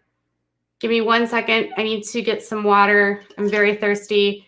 And then I might open up and have some of you join me, since it's Friday night and we did this last week. I'm getting tired of talking. Maybe some of you guys can join me and share your thoughts about what's going on. Okay, 1 second.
All right. Let's go.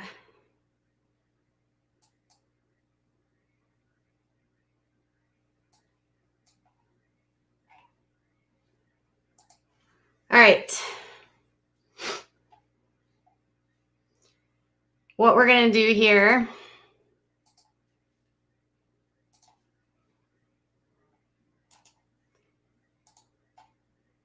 if you want to join, you can join. Ground rules for joining are we're not talking about my personal life or anything going on in my life. We're going to stick to the topic of what we're talking about tonight. And if you join and you begin talking about those things or use this as a way to sort of come at me, I'll disconnect you. I'm just going to put that out there. I want to keep this in relation to the topic that we've been talking about tonight.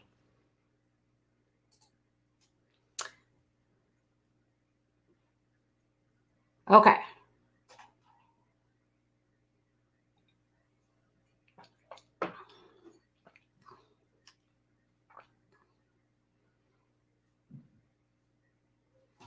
What is this jigsaw person saying?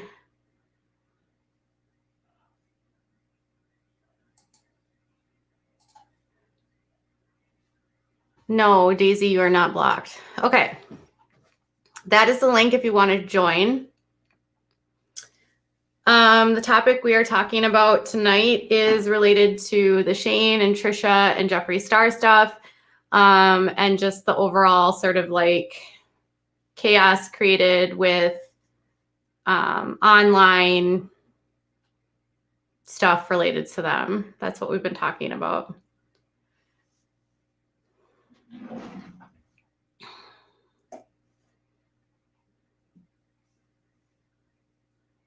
You're able to join here.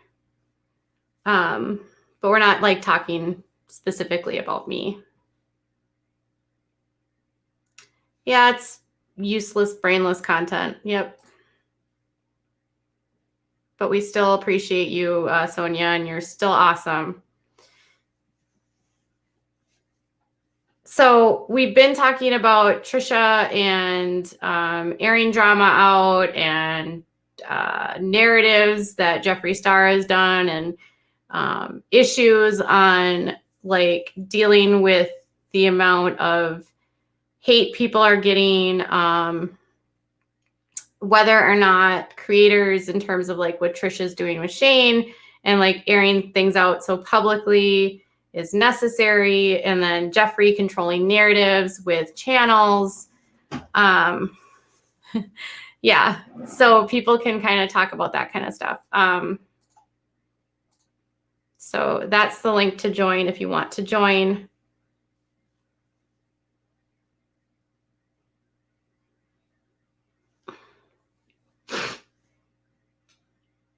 There's a great video about his body language and his body. It's so funny. You know, I'm so weirded out about like body language stuff because I always think about it this way. Like, first of all, is body language as a whole, like actually, is it real? Like, I feel like, do you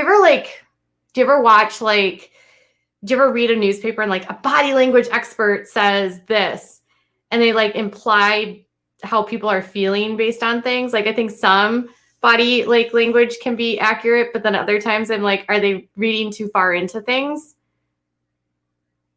The guy says it's about 70% accurate. Okay, that makes sense. Whoops.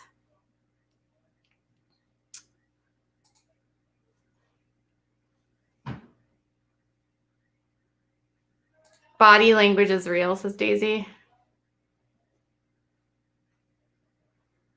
Where he sits on his gold trunk. Yeah, he did look very angry in that video, for sure. When I was watching that video, he seemed like really annoyed. Like it was like a script he had to get through in order to like get his next launch out. Like, I felt like when I was watching that video, it was like his team was like, all right, Jeffree, you have to make this video and apologize to your community. because you need to launch this new palette and we need to clean up this garbage that you've gotten yourself involved in yet again. So please go online and take care of this now, right? That's kind of what I felt like that video was when I watched it. I don't know if anyone else got that sense.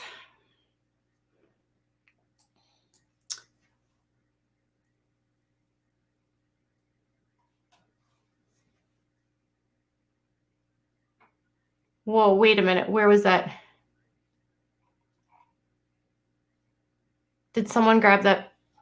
Please say that was deleted.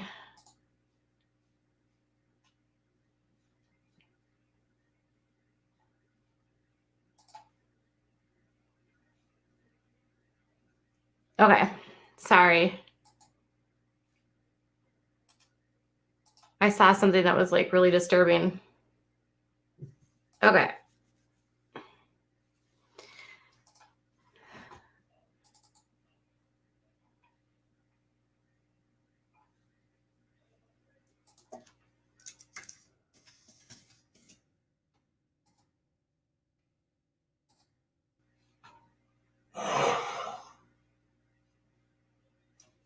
So nobody's joining tonight. Nobody's joining. I feel like I need to find something to talk about. Okay. Oh, I wanted to play this video. Okay, so this was a clip that I put in my other video that I posted online, but I was like apprehensive.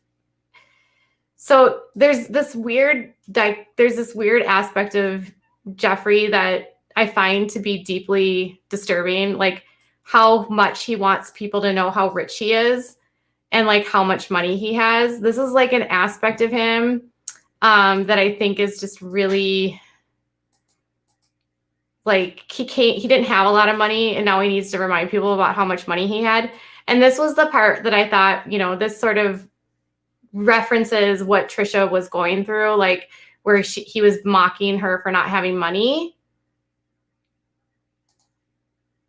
So he's going to talk about how much money he spends on his house and like how much money he's spending, and listen to his overhead. Now he might have a lot of money now, but imagine if his sales start declining and then think about what will happen here. $12,000 a month. Oh. For So the he spends $12,000 a month on his electric bill. Style. Yeah, and then the gas bill is like $4,000 a month because I always have the fireplace going and we cook a lot. We do cook a lot. You do? That's actually something I wouldn't have thought. I thought you ate a lot of like Taco Bell and stuff. What do you cook? What's your favorite thing to cook? Well, we're gonna dive into that because, well, I was gonna announce this on my channel. We're filming a couple thing, but no, it's good. I stopped eating fast food. Really, yeah. Hot I know. damn. That was your every meal. Yeah. It was a big part of it. Yeah. And so Wow. what was the sudden change? Or is it because you want to have an epic body transformation? Kind of that. Like buying these clothes, I've been gaining a little weight finally because I just could never gain weight. Yeah. Do you ever feel like everything that Jeffrey says is actually lies? Like there's so many aspects of him that I don't believe. Like when he says things, I'm like, I don't think you're even telling the truth. Like I could never gain weight. Like part of me wonders if he's actually telling the truth there. But that adds on another expense: personal trainer, the maid, the dog nanny, the 3 security Why is he guards. always in his pajamas? Does he have an explanation for why he literally never gets dressed? I feel like since quarantine has started, he's always in his pajamas. Like, this is like a new thing for him too, the pajamas thing. Like it's been like the last like year since he and Nate broke up. He's always in pajamas. It's the pool people, the gardener. Which is $100,000 a month. It's got to be. Yeah, you might be right. Because then there's the Listen to this. but that adds on another expense: personal trainer, the maid, the dog nanny, the 3 security guards, the pool people, the gardener. Which is $100,000 a month. It's got to be. Yeah, you might be right. Because then there's the facialist, the muscle massage therapist, the nails, the hair, the wigs, Yeah. the makeup, the tailor that comes to the house. And dog. And so sometimes I 6 dogs, Yeah. a few boyfriends. And those are expensive. Allegedly they are, I guess. I pay all mine, I don't know. But monthly, yeah, it's expensive. But my mortgage is really low, unlike a lot of YouTubers actually paid for my house. Yeah. Look at that face. Like, unlike a lot of YouTubers, I paid for my house. Like, A lot of YouTubers actually put, I A good actually paid chunk. for my house. Yeah. look at them laughing at like his face. Like he's so proud of that comment. Like a lot of YouTubers, I actually paid for my house. Like he's so proud of that comment. Like he has to go on and on and on. But you know what? His mortgage is $9 million. He bought a $14 million house and his mortgage is $9 million. So then he has all those expensive. So he has like a lot of money coming in, but he has a lot of overhead. And a lot of people that have new money, which is what he has, he might be smart right now, but he reminds me of an athlete. Think of all the money that he's spending. He has a lot coming in, but he's also spending a lot. So, and he has a $9 million mortgage. He spends so much money. I know this is old news. I'm not trying to have brand new tea. But I'm sitting here going, if he starts to like, he could, like think about like Nicolas Cage. Like Nicolas Cage was so rich and then he's like declared bankruptcy. So like he's basically broke. Monthly, yeah, it's expensive, but my mortgage is really low, unlike a lot of YouTube. So is a $9 million mortgage low?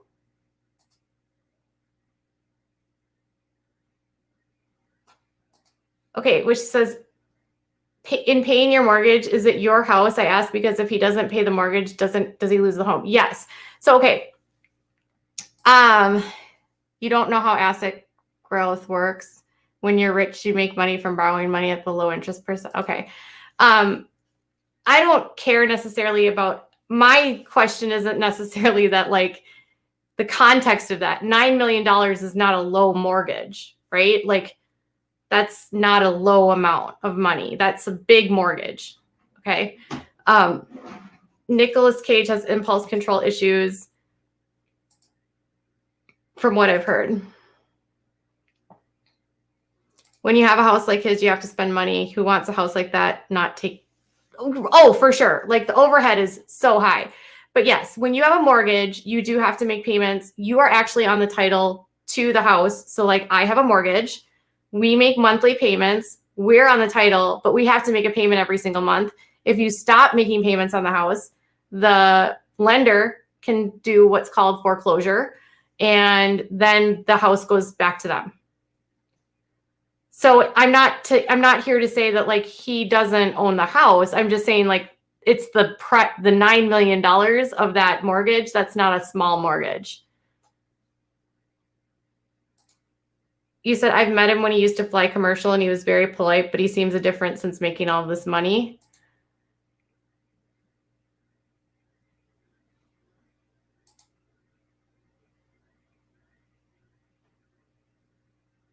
Yeah, I mean, I'm not slamming him for taking out the loan.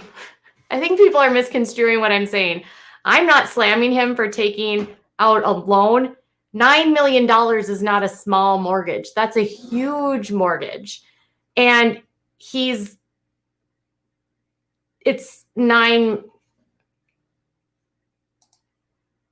LA, that's completely typical. His house is not a completely typical home. A $9 million mortgage is not completely typical in Los Angeles. You says, my friend lives in a $2 million house. Their mortgage is $8,000 a month. He did sell one of his houses, but he still has the $14 million. His monthly mortgage is $9 million. Like that's the total is $9 million. I don't know. He can spend his money any way he wants it. Again, I'm not caring about any of that. I'm just saying like $9 million is a big mortgage. Was actually put, I actually paid for my house. Yeah. How much of that house do you utilize? Okay. The house is huge. It's enormous. No, he paid $14 million for the house. So he paid $14 million for the home, and the house is, I think it was $14.5 million for the house, and the mortgage is $9 million.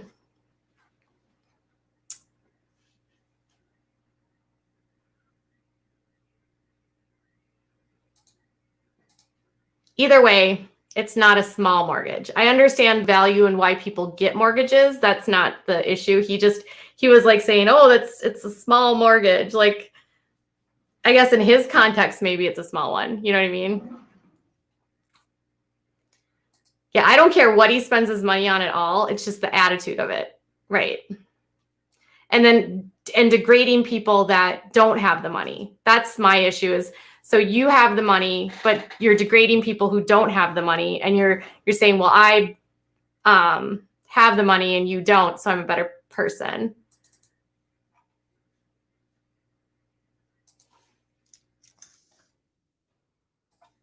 All right.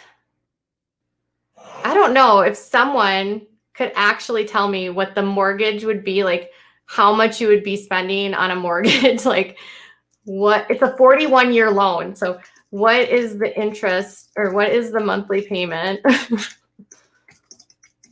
on a $9 million mortgage?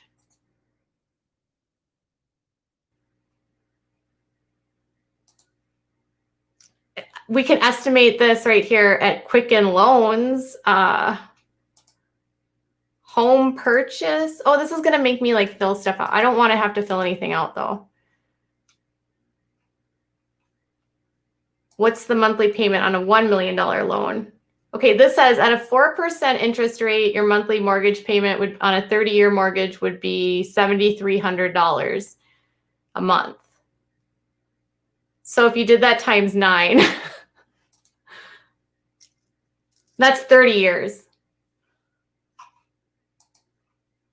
What's it on a $3 million home? On a $3 million, it says it's $14,000 a month. So 28 would be $6 million. So like he spends like what, $50,000 a month maybe on his house? Is that right? That's crazy. Hopefully he continues to make the same amount of money. 38,000, Abby says.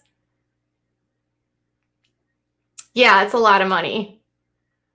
I want $14 million. Yes. Either way. All right. Well, I don't care what he spends his money on. It was just the way that he was talking about it. You know, like,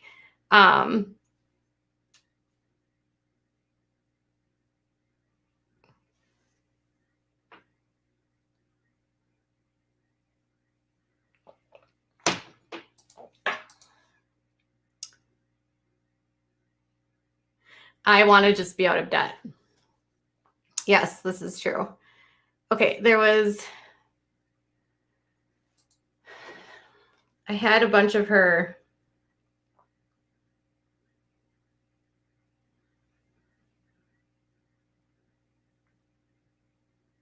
I had a bunch of her TikToks saved so we can watch those.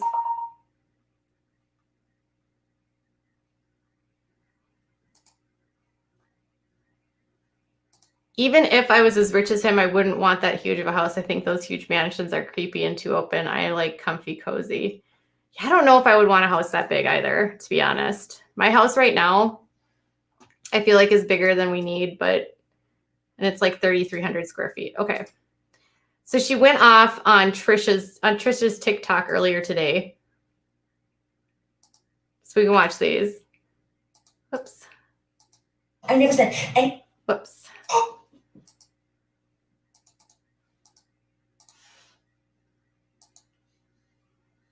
Hey, yeah,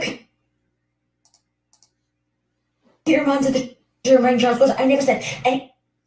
Oh, I just laughed. So I did get an okay from Charles Gross to share this. But again, I don't know if I want to share the actual audio, but there it is because like I heard it with my own ears.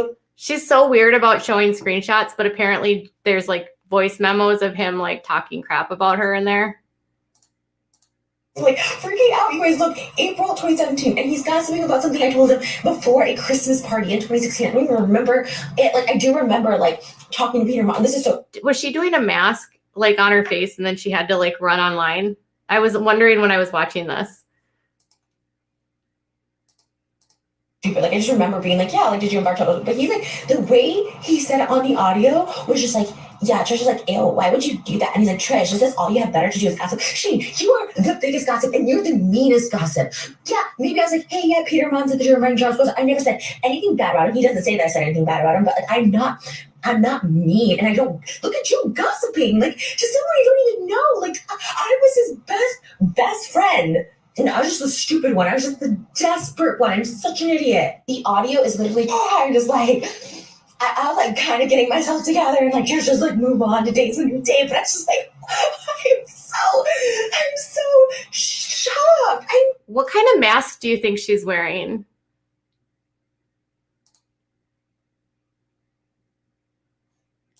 He lost. I want to know what kind of mask she's doing. It looks really stiff and it's on her lips. It's a clay mask? Okay. Like, I've just never been so mind blown by someone so fake. Because you will not find one voice memo of me bad talking Shane or saying something that Shane said to me in private or question. Like, this is, like, Shane's a gossip, yeah. But I didn't know he was so mean and like conniving behind people's back. Truly, I didn't know this. Like, he'd end friendships and he would like kind of tell me, but like also always just like paint himself as like a good person, like never was being like mean. This is just like nasty shit, like mocking. Like, I was his best friend. We did the first series together. I was going through so much that year, 2017. I did the series after my breakup. Do you think they were really best friends? Like, do you think they were really truly best friends? Or do you think like Shane just told her they were best friends? Like, were they totally best friends?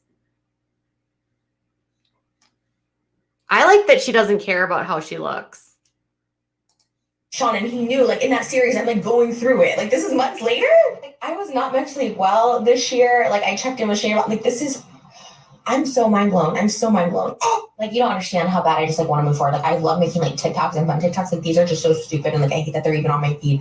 I'm just like, I can't even take it in, like hearing his voice, right? Like, I've heard it from multiple people and like different people, and like, okay, but like hearing him like mock me and say Trish told me 4 months ago about something, just and for what? To make Charles Gross feel like worse? Well, I didn't say anything bad, and he repeated that I didn't say anything bad. It wasn't that. It was just like more that I was like asking him like why he invited like Charles, because like Peter Mon like didn't like it. This was like, she's like talking so fast and I don't really understand like what she's talking about. She was gonna be like the person that got them married. I know that much. Long ago, like everything's like scandal. Like, these are voice memos he sent to people. No one's like privately recording him or anything. Like, so just to touch on that, like Peter Mon made a video talking about like when he met up with Shane. And again, to reiterate, this isn't Shane saying this in defense of himself. Well, Trish is a pathological liar. It's not like I made up a rumor about Shane and he's like, Trish is a pathological liar. Like, he just said this because I said I wanted to meet up with Peter, which I did meet up with him and do a video in my apartment. Okay, so he just said I'm a sociopath for no reason. So he just said I'm a sociopath for no reason. I can't actually slow down the audio because it's on like quick time. Sorry. Met this guy Peter Mon for the first time, and he knew me 9 years at that point, and just decided to randomly. Trish is a pathological liar. It's not like I made up. Okay, so he told Trisha, or so he apparently told Peter Mon that Trisha is a pathological liar. You think she benefited from it? Yeah, it's hard to understand what she's saying, Lindsay. I'm sorry. Shane, and he's like, Trisha's a pathological liar. Like, he just said this because I said I wanted to meet up with Peter, which I did meet up with him and do a video. She hates Peter Mon too, by the way. In my apartment. Okay. So he just said I'm a sociopath for no reason. He just met this guy Peter Mon for the first time, and he knew me 9 years at that point, and just decided to randomly say Trish is a sociopath. I don't think she's on medication. I think she's like triggered right now, and like I think she might be having like one of those. Peter has been saying it for a few years. She had a falling out with him because of Shane. This is like, even him telling Charles Gross all this, like, what is the point? I mean, clearly he had some issue with me or some issues himself. If he's telling Gabby, Hannah, I have herpes, which I'm going to show. That part I think is horrible. I think that's terrible that he did that, if that's true. Oh my God, she's got like 20 more of these. Yeah, I thought about. She's got like more of these. The voice memo is from someone else. It's not from Shane. No, this is not her baseline. She's not. She's usually pretty mellow. Next week on my podcast, like my results, like I don't, but it's like, why? Why are you just making this stuff up? Why are you just saying this? What is the? Okay.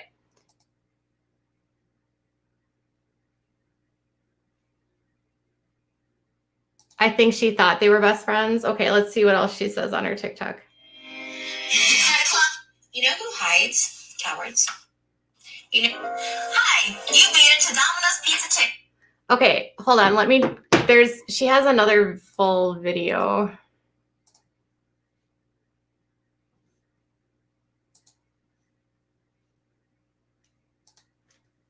From Shane, another person sent them to Peter. Oh, yeah, they're from Shane. He sent them to Charles Grossman, and they're about her, and she heard him say that. Correct. But she didn't play them. She's really funny. She doesn't like to play that kind of stuff or put those kinds of things out there. Here, I'll show you her video about...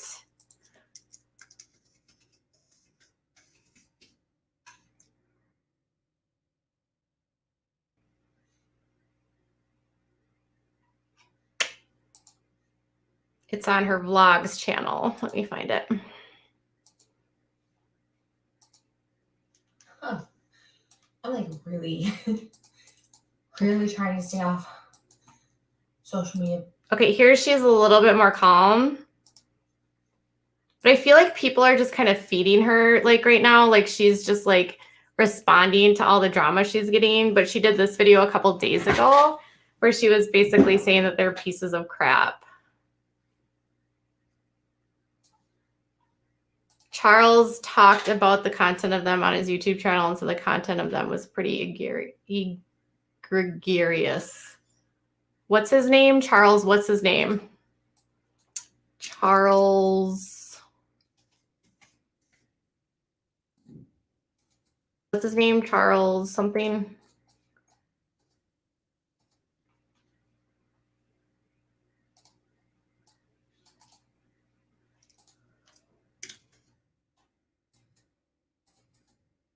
Huh. I'm like really.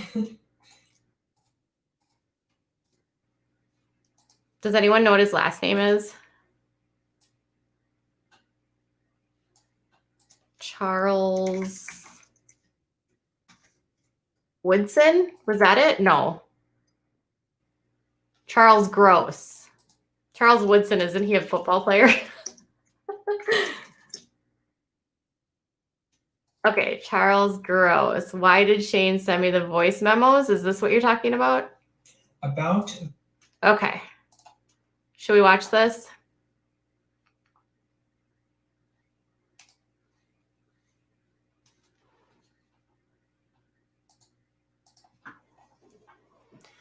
All right, we're bored with Sonia. Okay, so why did Shane send me voicemails? The Shane Dawson voice memos.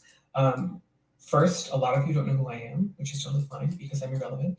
But a quick introduction, I was on YouTube and still currently am, and still on Instagram. Still a YouTuber, still on Instagram for the past 6 years. At times, I may have had like a minuscule amount of popularity. And none of what I'm doing or none of what I did is in any way a grasp at relevancy or trying to insert myself in anything. I will explain it. But a long time ago, I met Shane Dawson when I was flown to LA to do his podcast. Since then, we've had some discourse. That being said, my policy when it comes to meeting influencers, I've met a bunch of people that work in social media over my 6 years on social media. And my policy is like the prison rule. And I've told people this, the rule in prison, don't tell too much personal information about yourself. keep your head down, smile, and make nice. So that's what I've done every time I meet an influencer, and I'm really sorry I'm going to do part 2. And that policy, like the prison rule on social media, is not me being fake. I'm not fake nice to people, but I have never had drama with any person on social media.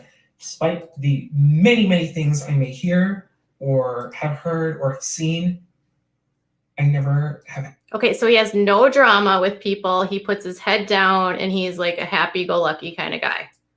Got it. Had any issues with anybody. You just have to and I assumed everyone on social media did that. So when I met Shane, personally, in my opinion, I kind of felt the vibe was off, but I was just like, oh, I guess everybody else feels that way too. And it's just like an unspoken thing. I never brought negative energy to my discourse with Shane. At least I personally don't feel. I do like this guy. If this is how this guy, I know, cut to the chase of what happened exactly.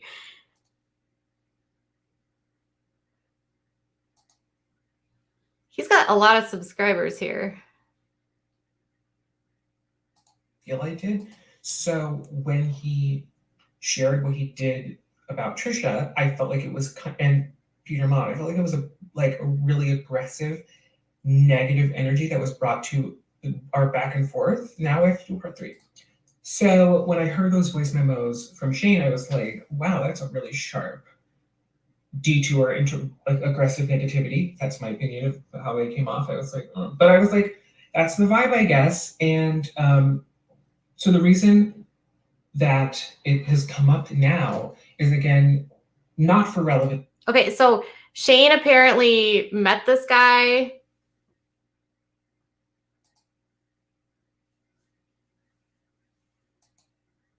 This is the video we're watching. That why did Shane send me the voice memos is literally the video that we're watching right now.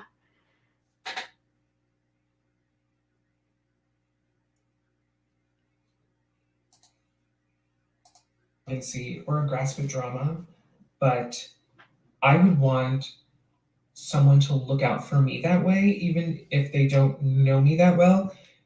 I would hope someone would look out for me that way too. You know what I mean? So I did nothing publicly, and that's just how I feel. I'm all about honesty, and I have no agenda or allegiance. But I think in the future, people on social media should use my thinking and don't take your relationships on social media too seriously. There's no problem if you do, and I'm not criticizing, because social media numbers and people and their whatever is compelling them on social media really don't know who anyone really is.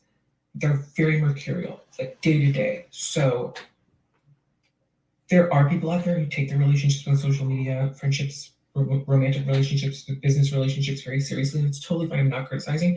I just think my opinion and my personal philosophy and ethos when applying to people on social media is, as I said, I'm very nice. I've never had problems with anybody. I just don't give too much personal information. And I actually think he has really good advice. And I actually think that this is valid. So you're saying Peter Mon had better. Okay.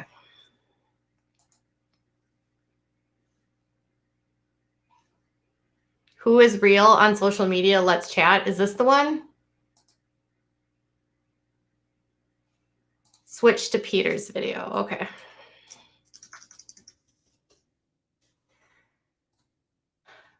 Hey, you got. Peter's such a rambler, though. Shane talking about Trisha and myself and others. Is this the one? Hey, you guys, it's Peter.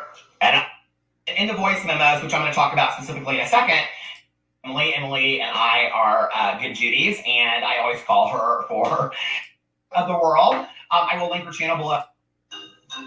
Oh, it's Emily Baker. Oh. Well, actually, she said voice memos are completely different. Voice memos are viewed. Gross. The TikTok that Trisha Paytas put up today, where she was talking about the exact same thing, because I think that Charles Gross sent her the exact same audio memos that he had sent to me. So here, let me play them for you right now. Good morning. Oh my gosh. So I was just sent. It was me, and he's just like, and okay from through so his, it's just like hearing two way he and I will probably use this in my thumbnail. He put at the top of it, listen to when you're alone, which I thought that was interesting. Why would you that he doesn't talk to me anymore at 2017, which was interesting because at that point, like Shane Dawson and I's only I cannot watch Peter Mon. It's too much. Like, I can't. I can't. He's too much. Like, I don't know. I just don't like, no. Okay.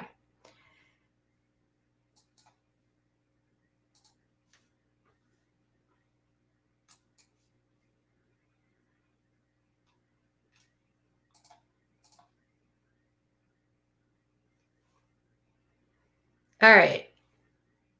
I just feel like he's so dramatic about things and like he's so all over the place and like we're acting like this is just such major.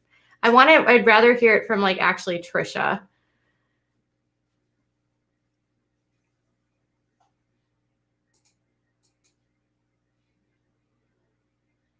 He can be very over the top. Like there's some times that I like Peter, but then other times like no.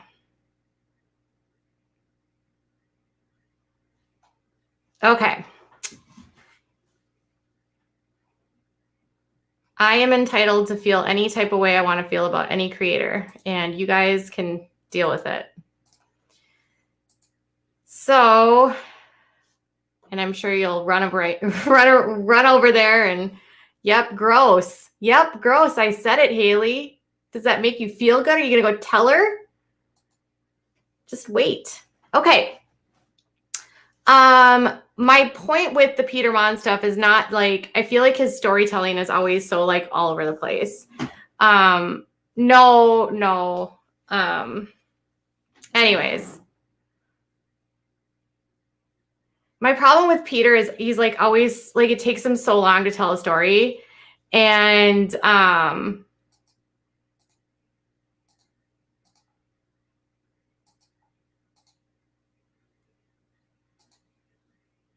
I was just talking about the situation in general. Gross.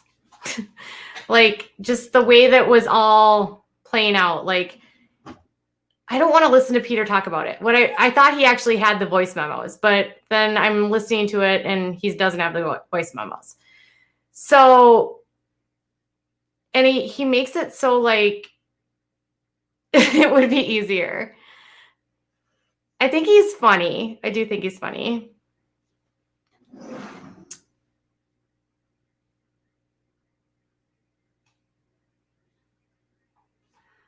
So I don't want these. You guys, can't you just be nice in the chat? Like, would it kill you to just be nice?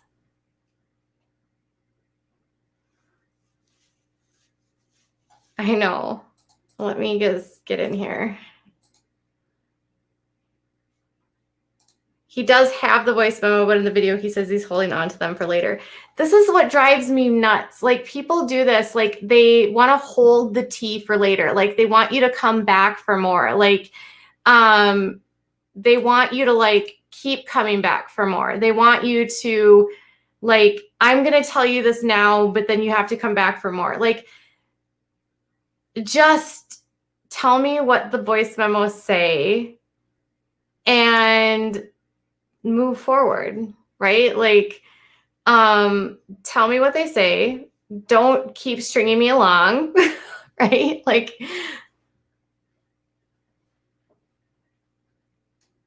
so anyways,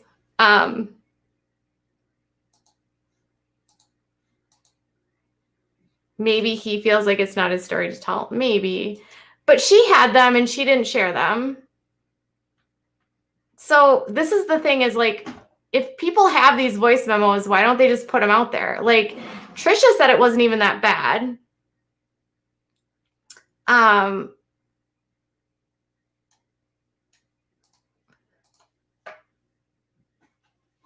So Trisha says in her thing, they're not that bad, but then Charles says they're bad and he says they're bad. I'm just like, I don't really know. Are they bad? He literally reads them in the video. I wonder if they'll release it on the podcast.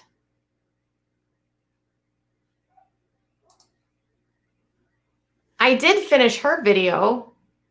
I finished Trisha's video.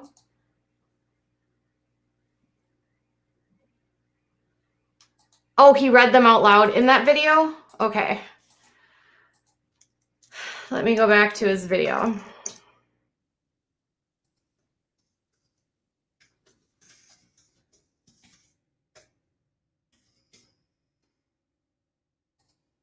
And I's only interactions were through DMs anyway. Like,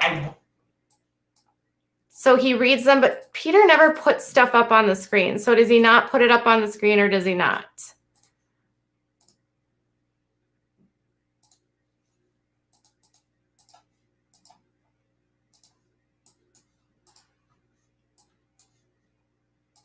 really didn't know him. And this is honestly how Shane Dawson found out about me to begin with. I had made an original Trisha Paytas, the original Trisha Paytas video. And somebody had suggested I do a video about her. I'm like, I have made so many videos in the last 24 hours, I'm starting to lose my voice. I still vlog every night for like an hour. Wait.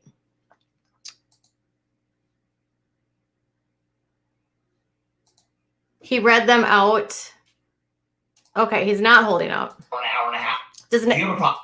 Done it about. I said, Joy Graceffa just followed me, faint a million faints, and then somebody said, luckily, wish he would follow me, which he has since unfollowed me. That lasted about a day. So anyway, I think after Joey did his research of my review of his book, which is what all of this is about, which is so crazy. I didn't say either was gross. I was just saying like the situation, the way this is like all played out. It's so like hard for me to follow. All right.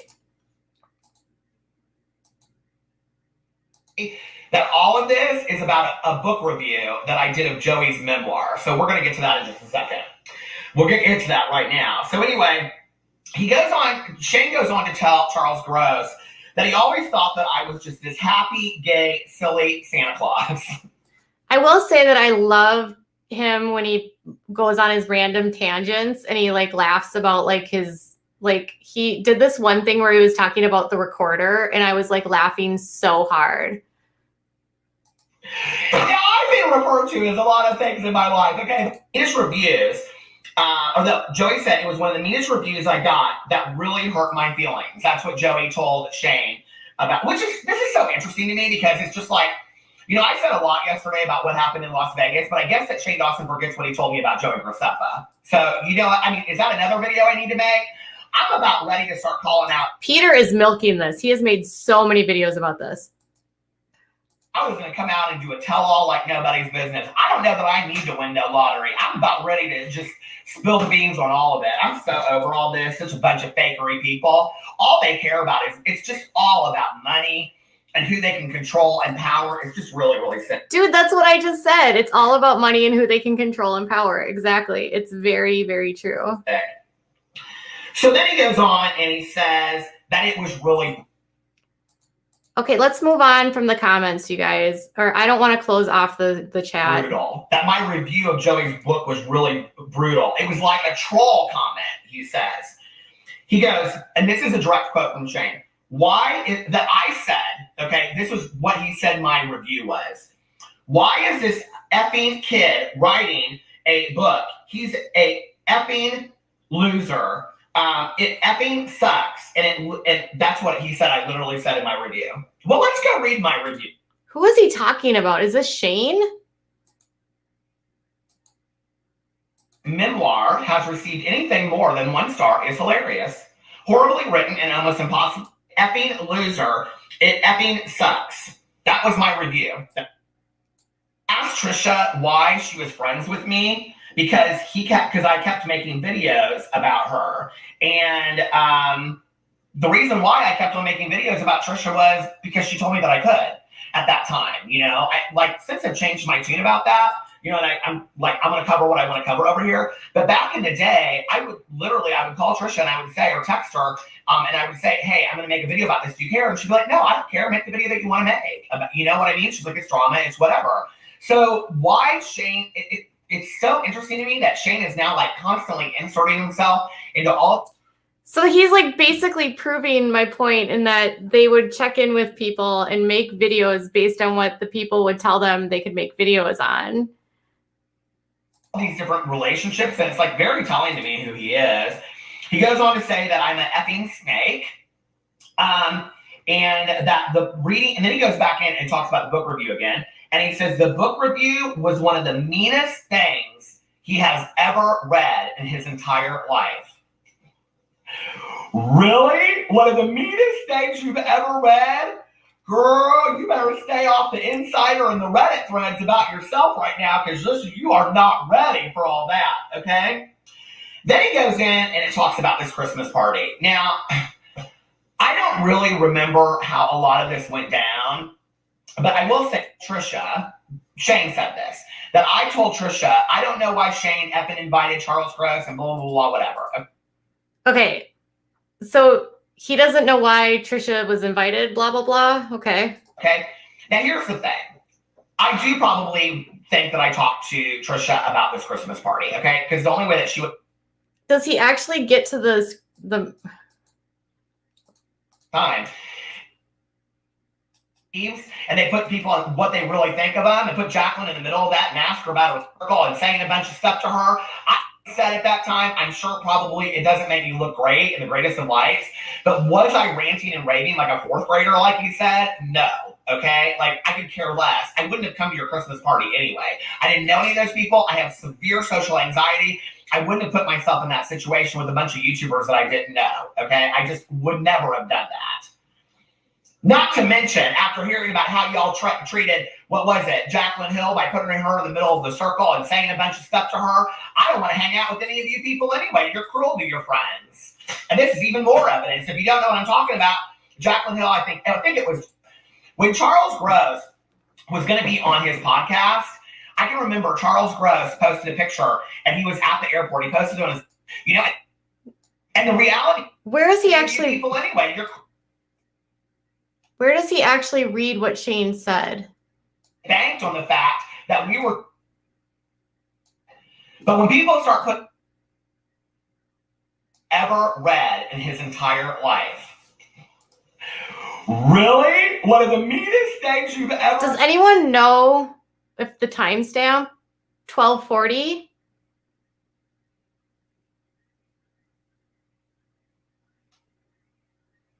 He's like talking though. Read? Girl.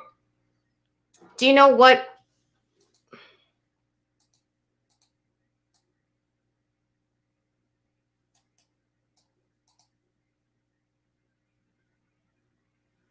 Okay, he's reading about. And go read it, and then you tell me what you think about the book. So anyway, that's what all of this is about. This is what Shane Dawson is so upset with me about, is that, okay, first of all, I said, why does this effing kid writing a book? He's a effing loser.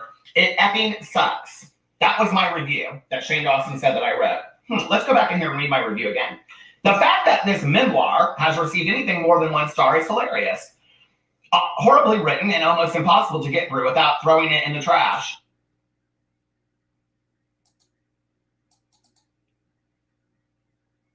Oh, 1240 is where it starts. Probably use this in my thumbnail. He put at the top of it, listen to when you're alone, which I thought that was interesting. Why would you, if you stand behind everything you found out about me to begin with, I had made an original Trisha Paytas original. Okay, is he going to talk about the voice memos to Trisha in here? Or is this about someone else? The original Trisha Paytas video, cold phone, and blah, blah, blah, blah, blah, blah. Where are you reading? Like showed Shane my videos. Like he had come over to her house, or she'd gone over to his house one night. They took a picture of it. They put it on Instagram. Trisha was like, you better make a video about this. I made a video. saying that Trisha and Shane had shouted me out. And that was really how the whole thing started. And then Shane Dawson tweeted something out about Peter Mon King. He's done it about a lot of drama channels. It wasn't just me. He goes in here to also say that, like, I was tweeting a bunch of stuff out about, I don't know why Shane Dawson doesn't talk to me anymore. If that's out there, I'm not aware of it, okay? He also referenced in here because Joey Graceffa is a big part of this. First of all, Joey Graceffa is not anybody that's ever been greatly on my radar. But he goes in to say that I was tweeting out all of this stuff about how much I love Joey Graceffa and all this kind of stuff. And I actually went and looked, and the only 2 tweets that— Oh, I wish he would actually just read them and then, like, tell me.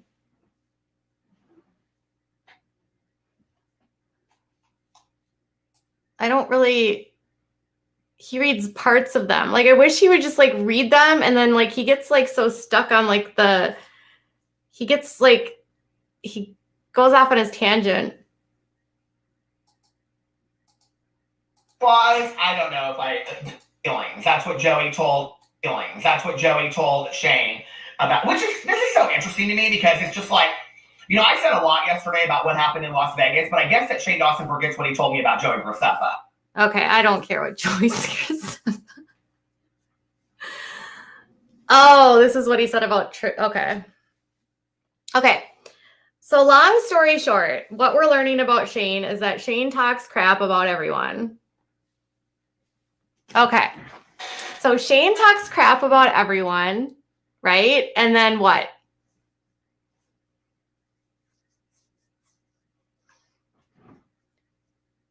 Karen, you should come and join the conversation. Join the conversation, Karen. All right, I'm going to do another quick intermission here, and then if someone wants to chat.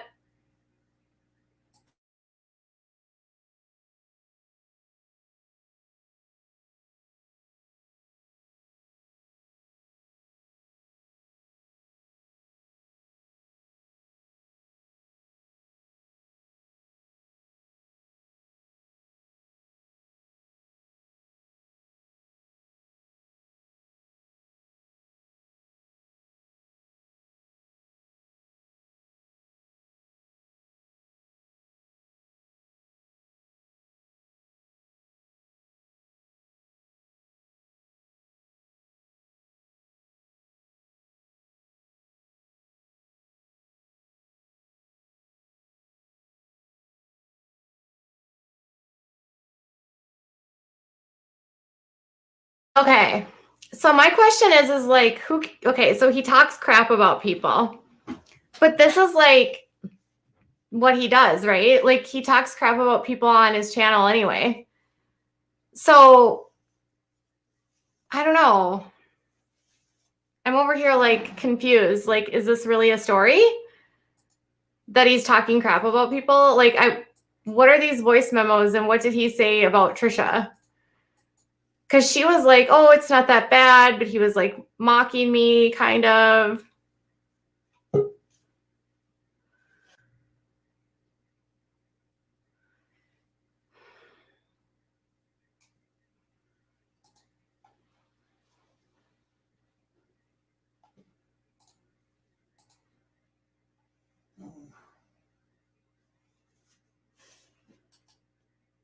So you guys can willing to talk in the chat if you want, if there's something that you want to say.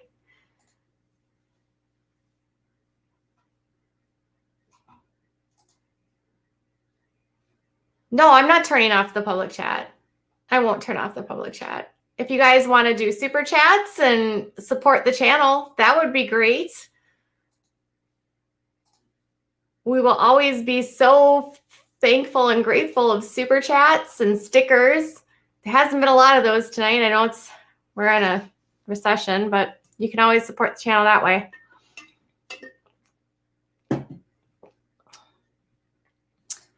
Jeffree Star just tagged him. Okay, let's look.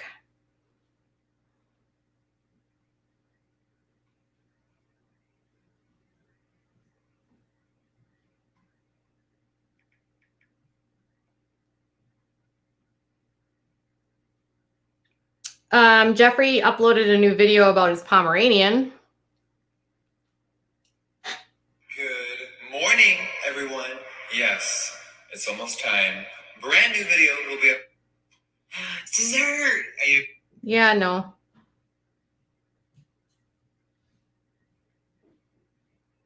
Yeah, no. I don't see Hair by Jay on here.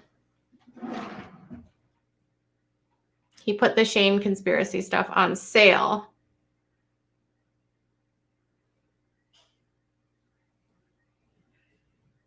Jeffrey has like a photo. He's got a dog. He's got his baby puppy. I don't see a.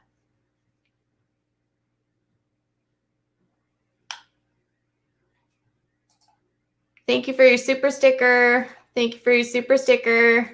Appreciate that, y'all. Thanks for supporting the channel. We appreciate all the stickers and all the different, everything helps. All right. I don't see anything. He's literally like always in his robe though. Like, does he ever get dressed? He said that he's like gained weight, but I don't know. I don't really see that. Maybe? I don't know. I don't care. He's so skinny anyway. He's so skinny and itty bitty.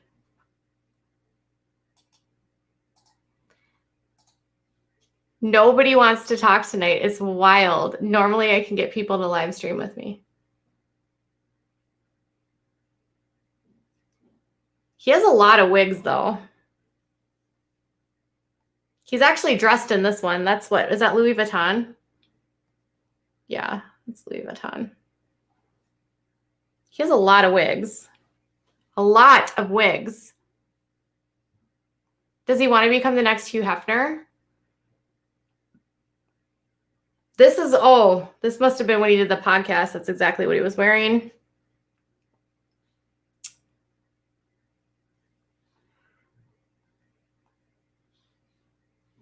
He's got a lot of wigs. Hair by Jay was his wig guy, right? And I don't think Hair by Jay is like actually. Thank you for your super sticker. I appreciate all your support, y'all. It's been a long stream. I'm like, I was just looking at the super chats and I was like, I haven't really gotten that many super chats tonight. I never tell people to send super chats. Hold on one second. YouTube is always like, ask people to super chat you. Okay, hold on one second. I gotta clean up my camera right now.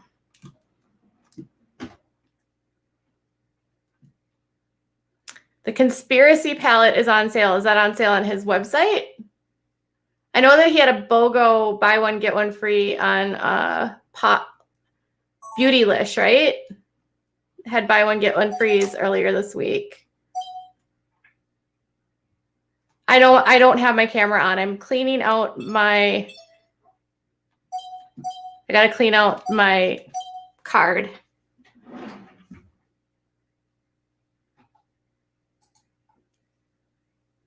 I'm always complaining about the same thing or talking about the same crap. Are you talking about me? Okay, sounds good. This is true, Bob. YouTubers are more than willing to stab anyone in the back for coin and stir the pot for influencers and commentary. Exactly. I actually don't do that. I will not run narratives. That's why. Oh, crap.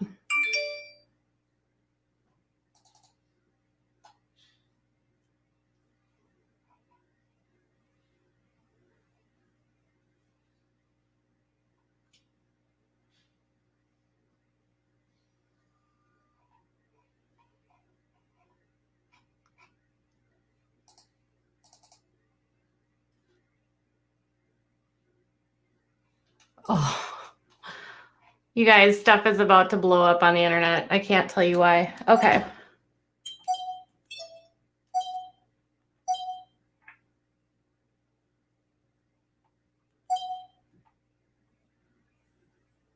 Okay, give me 1 second.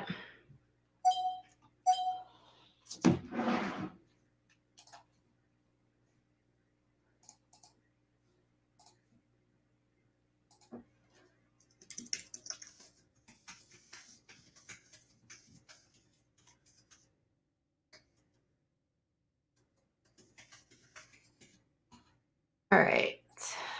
Thumbs about to explode. Thank you for your super chat. Okay. It seems like online bullying has got out of control. Maybe.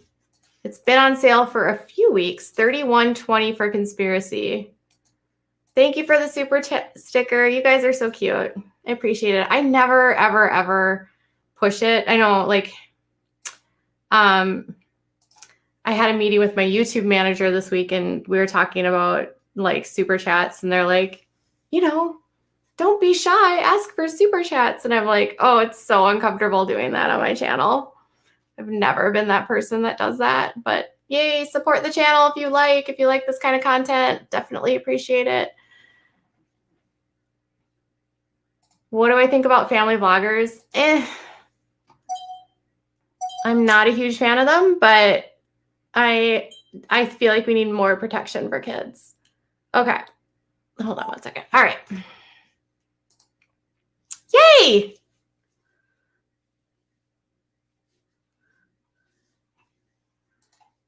I have nightmares about buying his makeup because I will not support him, so I don't buy his makeup. I'll show you the makeup I've been using lately. I've been in a Natasha Denona mood. So this is what I'm wearing today. The Glam palette. I use this one a lot. I also use the Biba. And then my dog chewed this case. Oh my gosh. She got one pan, but the rest is fine. And one of my subscribers was so sweet. I actually really like this palette. It's my first Pat McGrath.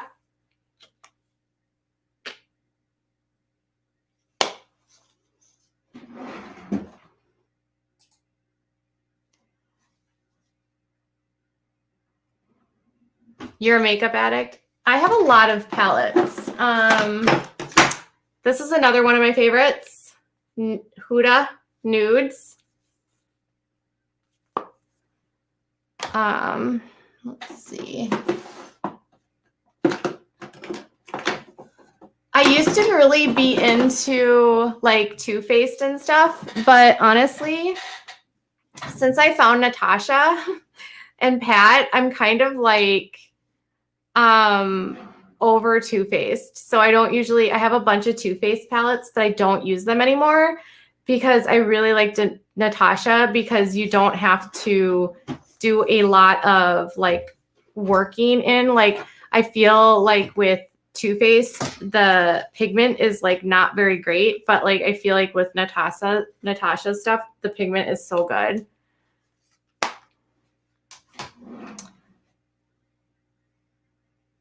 Yes, one of my dogs chewed the palette. So, and this is like a really expensive palette. This is like, I don't even know. I think this is like, I got this for my birthday. I think it's like $250.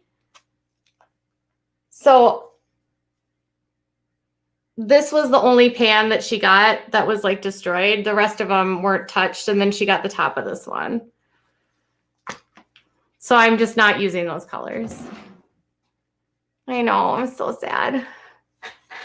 Natasha is expensive, but this palette was like $65. I love this one. She also chews my makeup brushes. I think these two are really good neutrals. I know a lot of people really like the Biba. Those are a lot of neutral colors. This has a lot of neutral colors too. That's why I really like this one. It's really neutral. I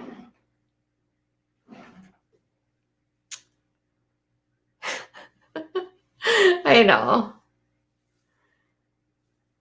My favorite is this one. I use this like all the time because it has grays and browns. I really like natural. No, I don't really dig in. They're just really that I've used them a lot. So like this palette is a couple months old and I use it like all the time.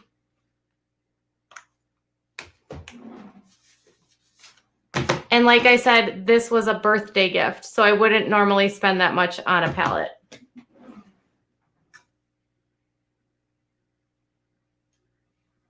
No digging. No digging. I just use it a lot. Like, honestly, I just use it a lot. This color, I use it like all the time. So it's just like almost gone. But they are soft. So they're really, really soft. Yep, my husband got me that for my birthday. Okay. I'll tell you one palette that someone told me to get last year that I hardly ever used was this gingerbread one.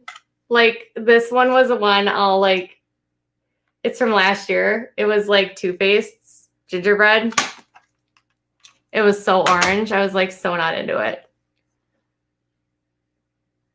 I am not a makeup tutorial. I'm not a makeup artist, so I will never do a tutorial. That's not what this channel is about. I'm not trying to be a makeup channel. I was just showing you guys my makeup. I have a lot more palettes than that. I just don't know where they are.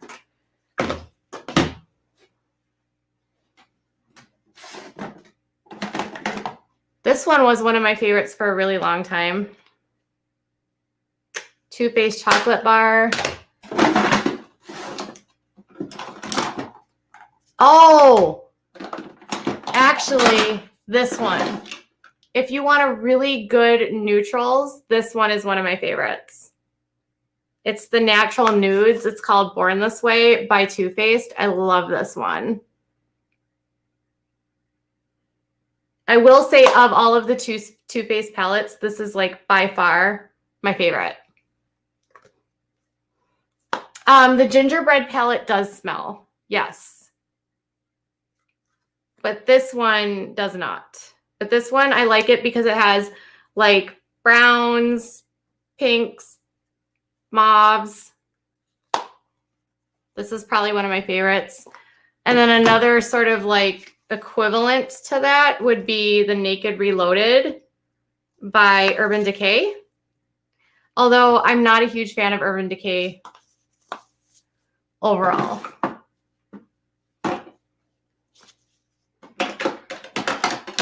I get like really into the chocolate one does smell. Yes. It smells like chocolate. And the gingerbread palette smells too. The gingerbread palette is like, yeah, it smells.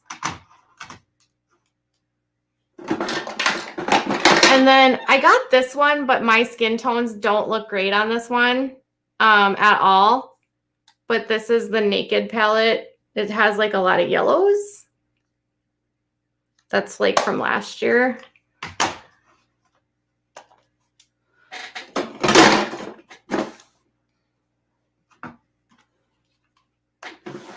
I need like an actual like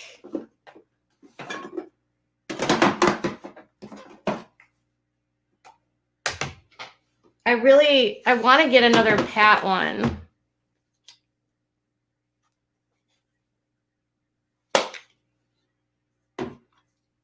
The smelly palettes irritate my eyes. Yeah, I can't really do a lot with the smelly palettes either. Thank you for the super sticker. Appreciate it.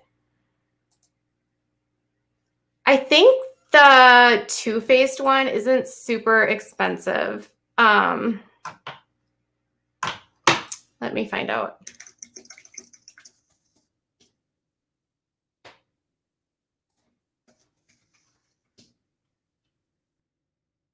It's $48 for the Too Faced one.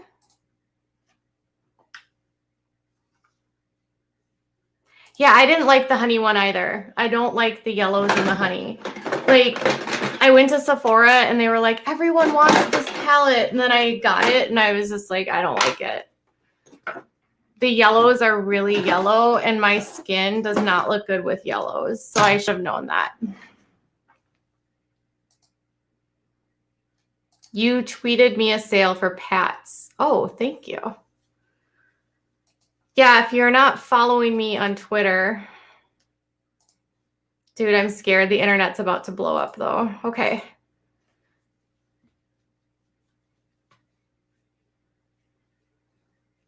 I don't look good in yellows in general.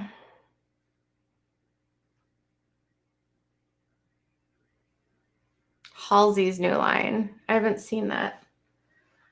I just pulled out a bunch of makeup and now I can't get it back in. This is frustrating. Okay.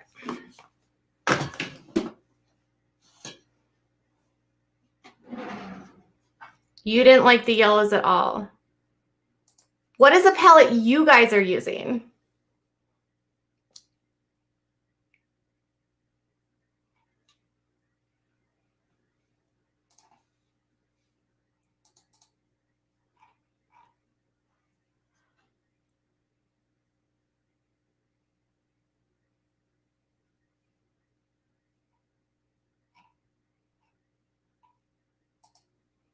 All right. I'm getting tired. You like the Melt Cosmetic stacks. I actually have a couple of those.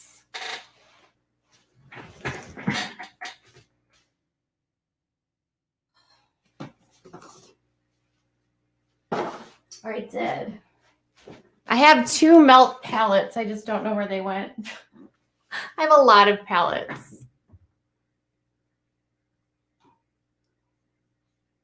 All right.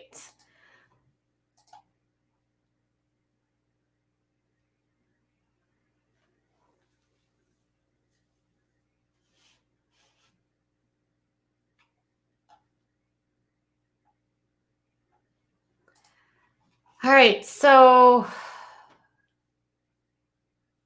orange is definitely my color. Yellows don't look good on me. They look good on, this is my blush. Anastasia Blush Trio Pool Party.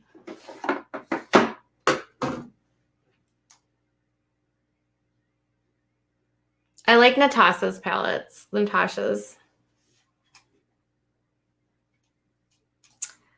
All right.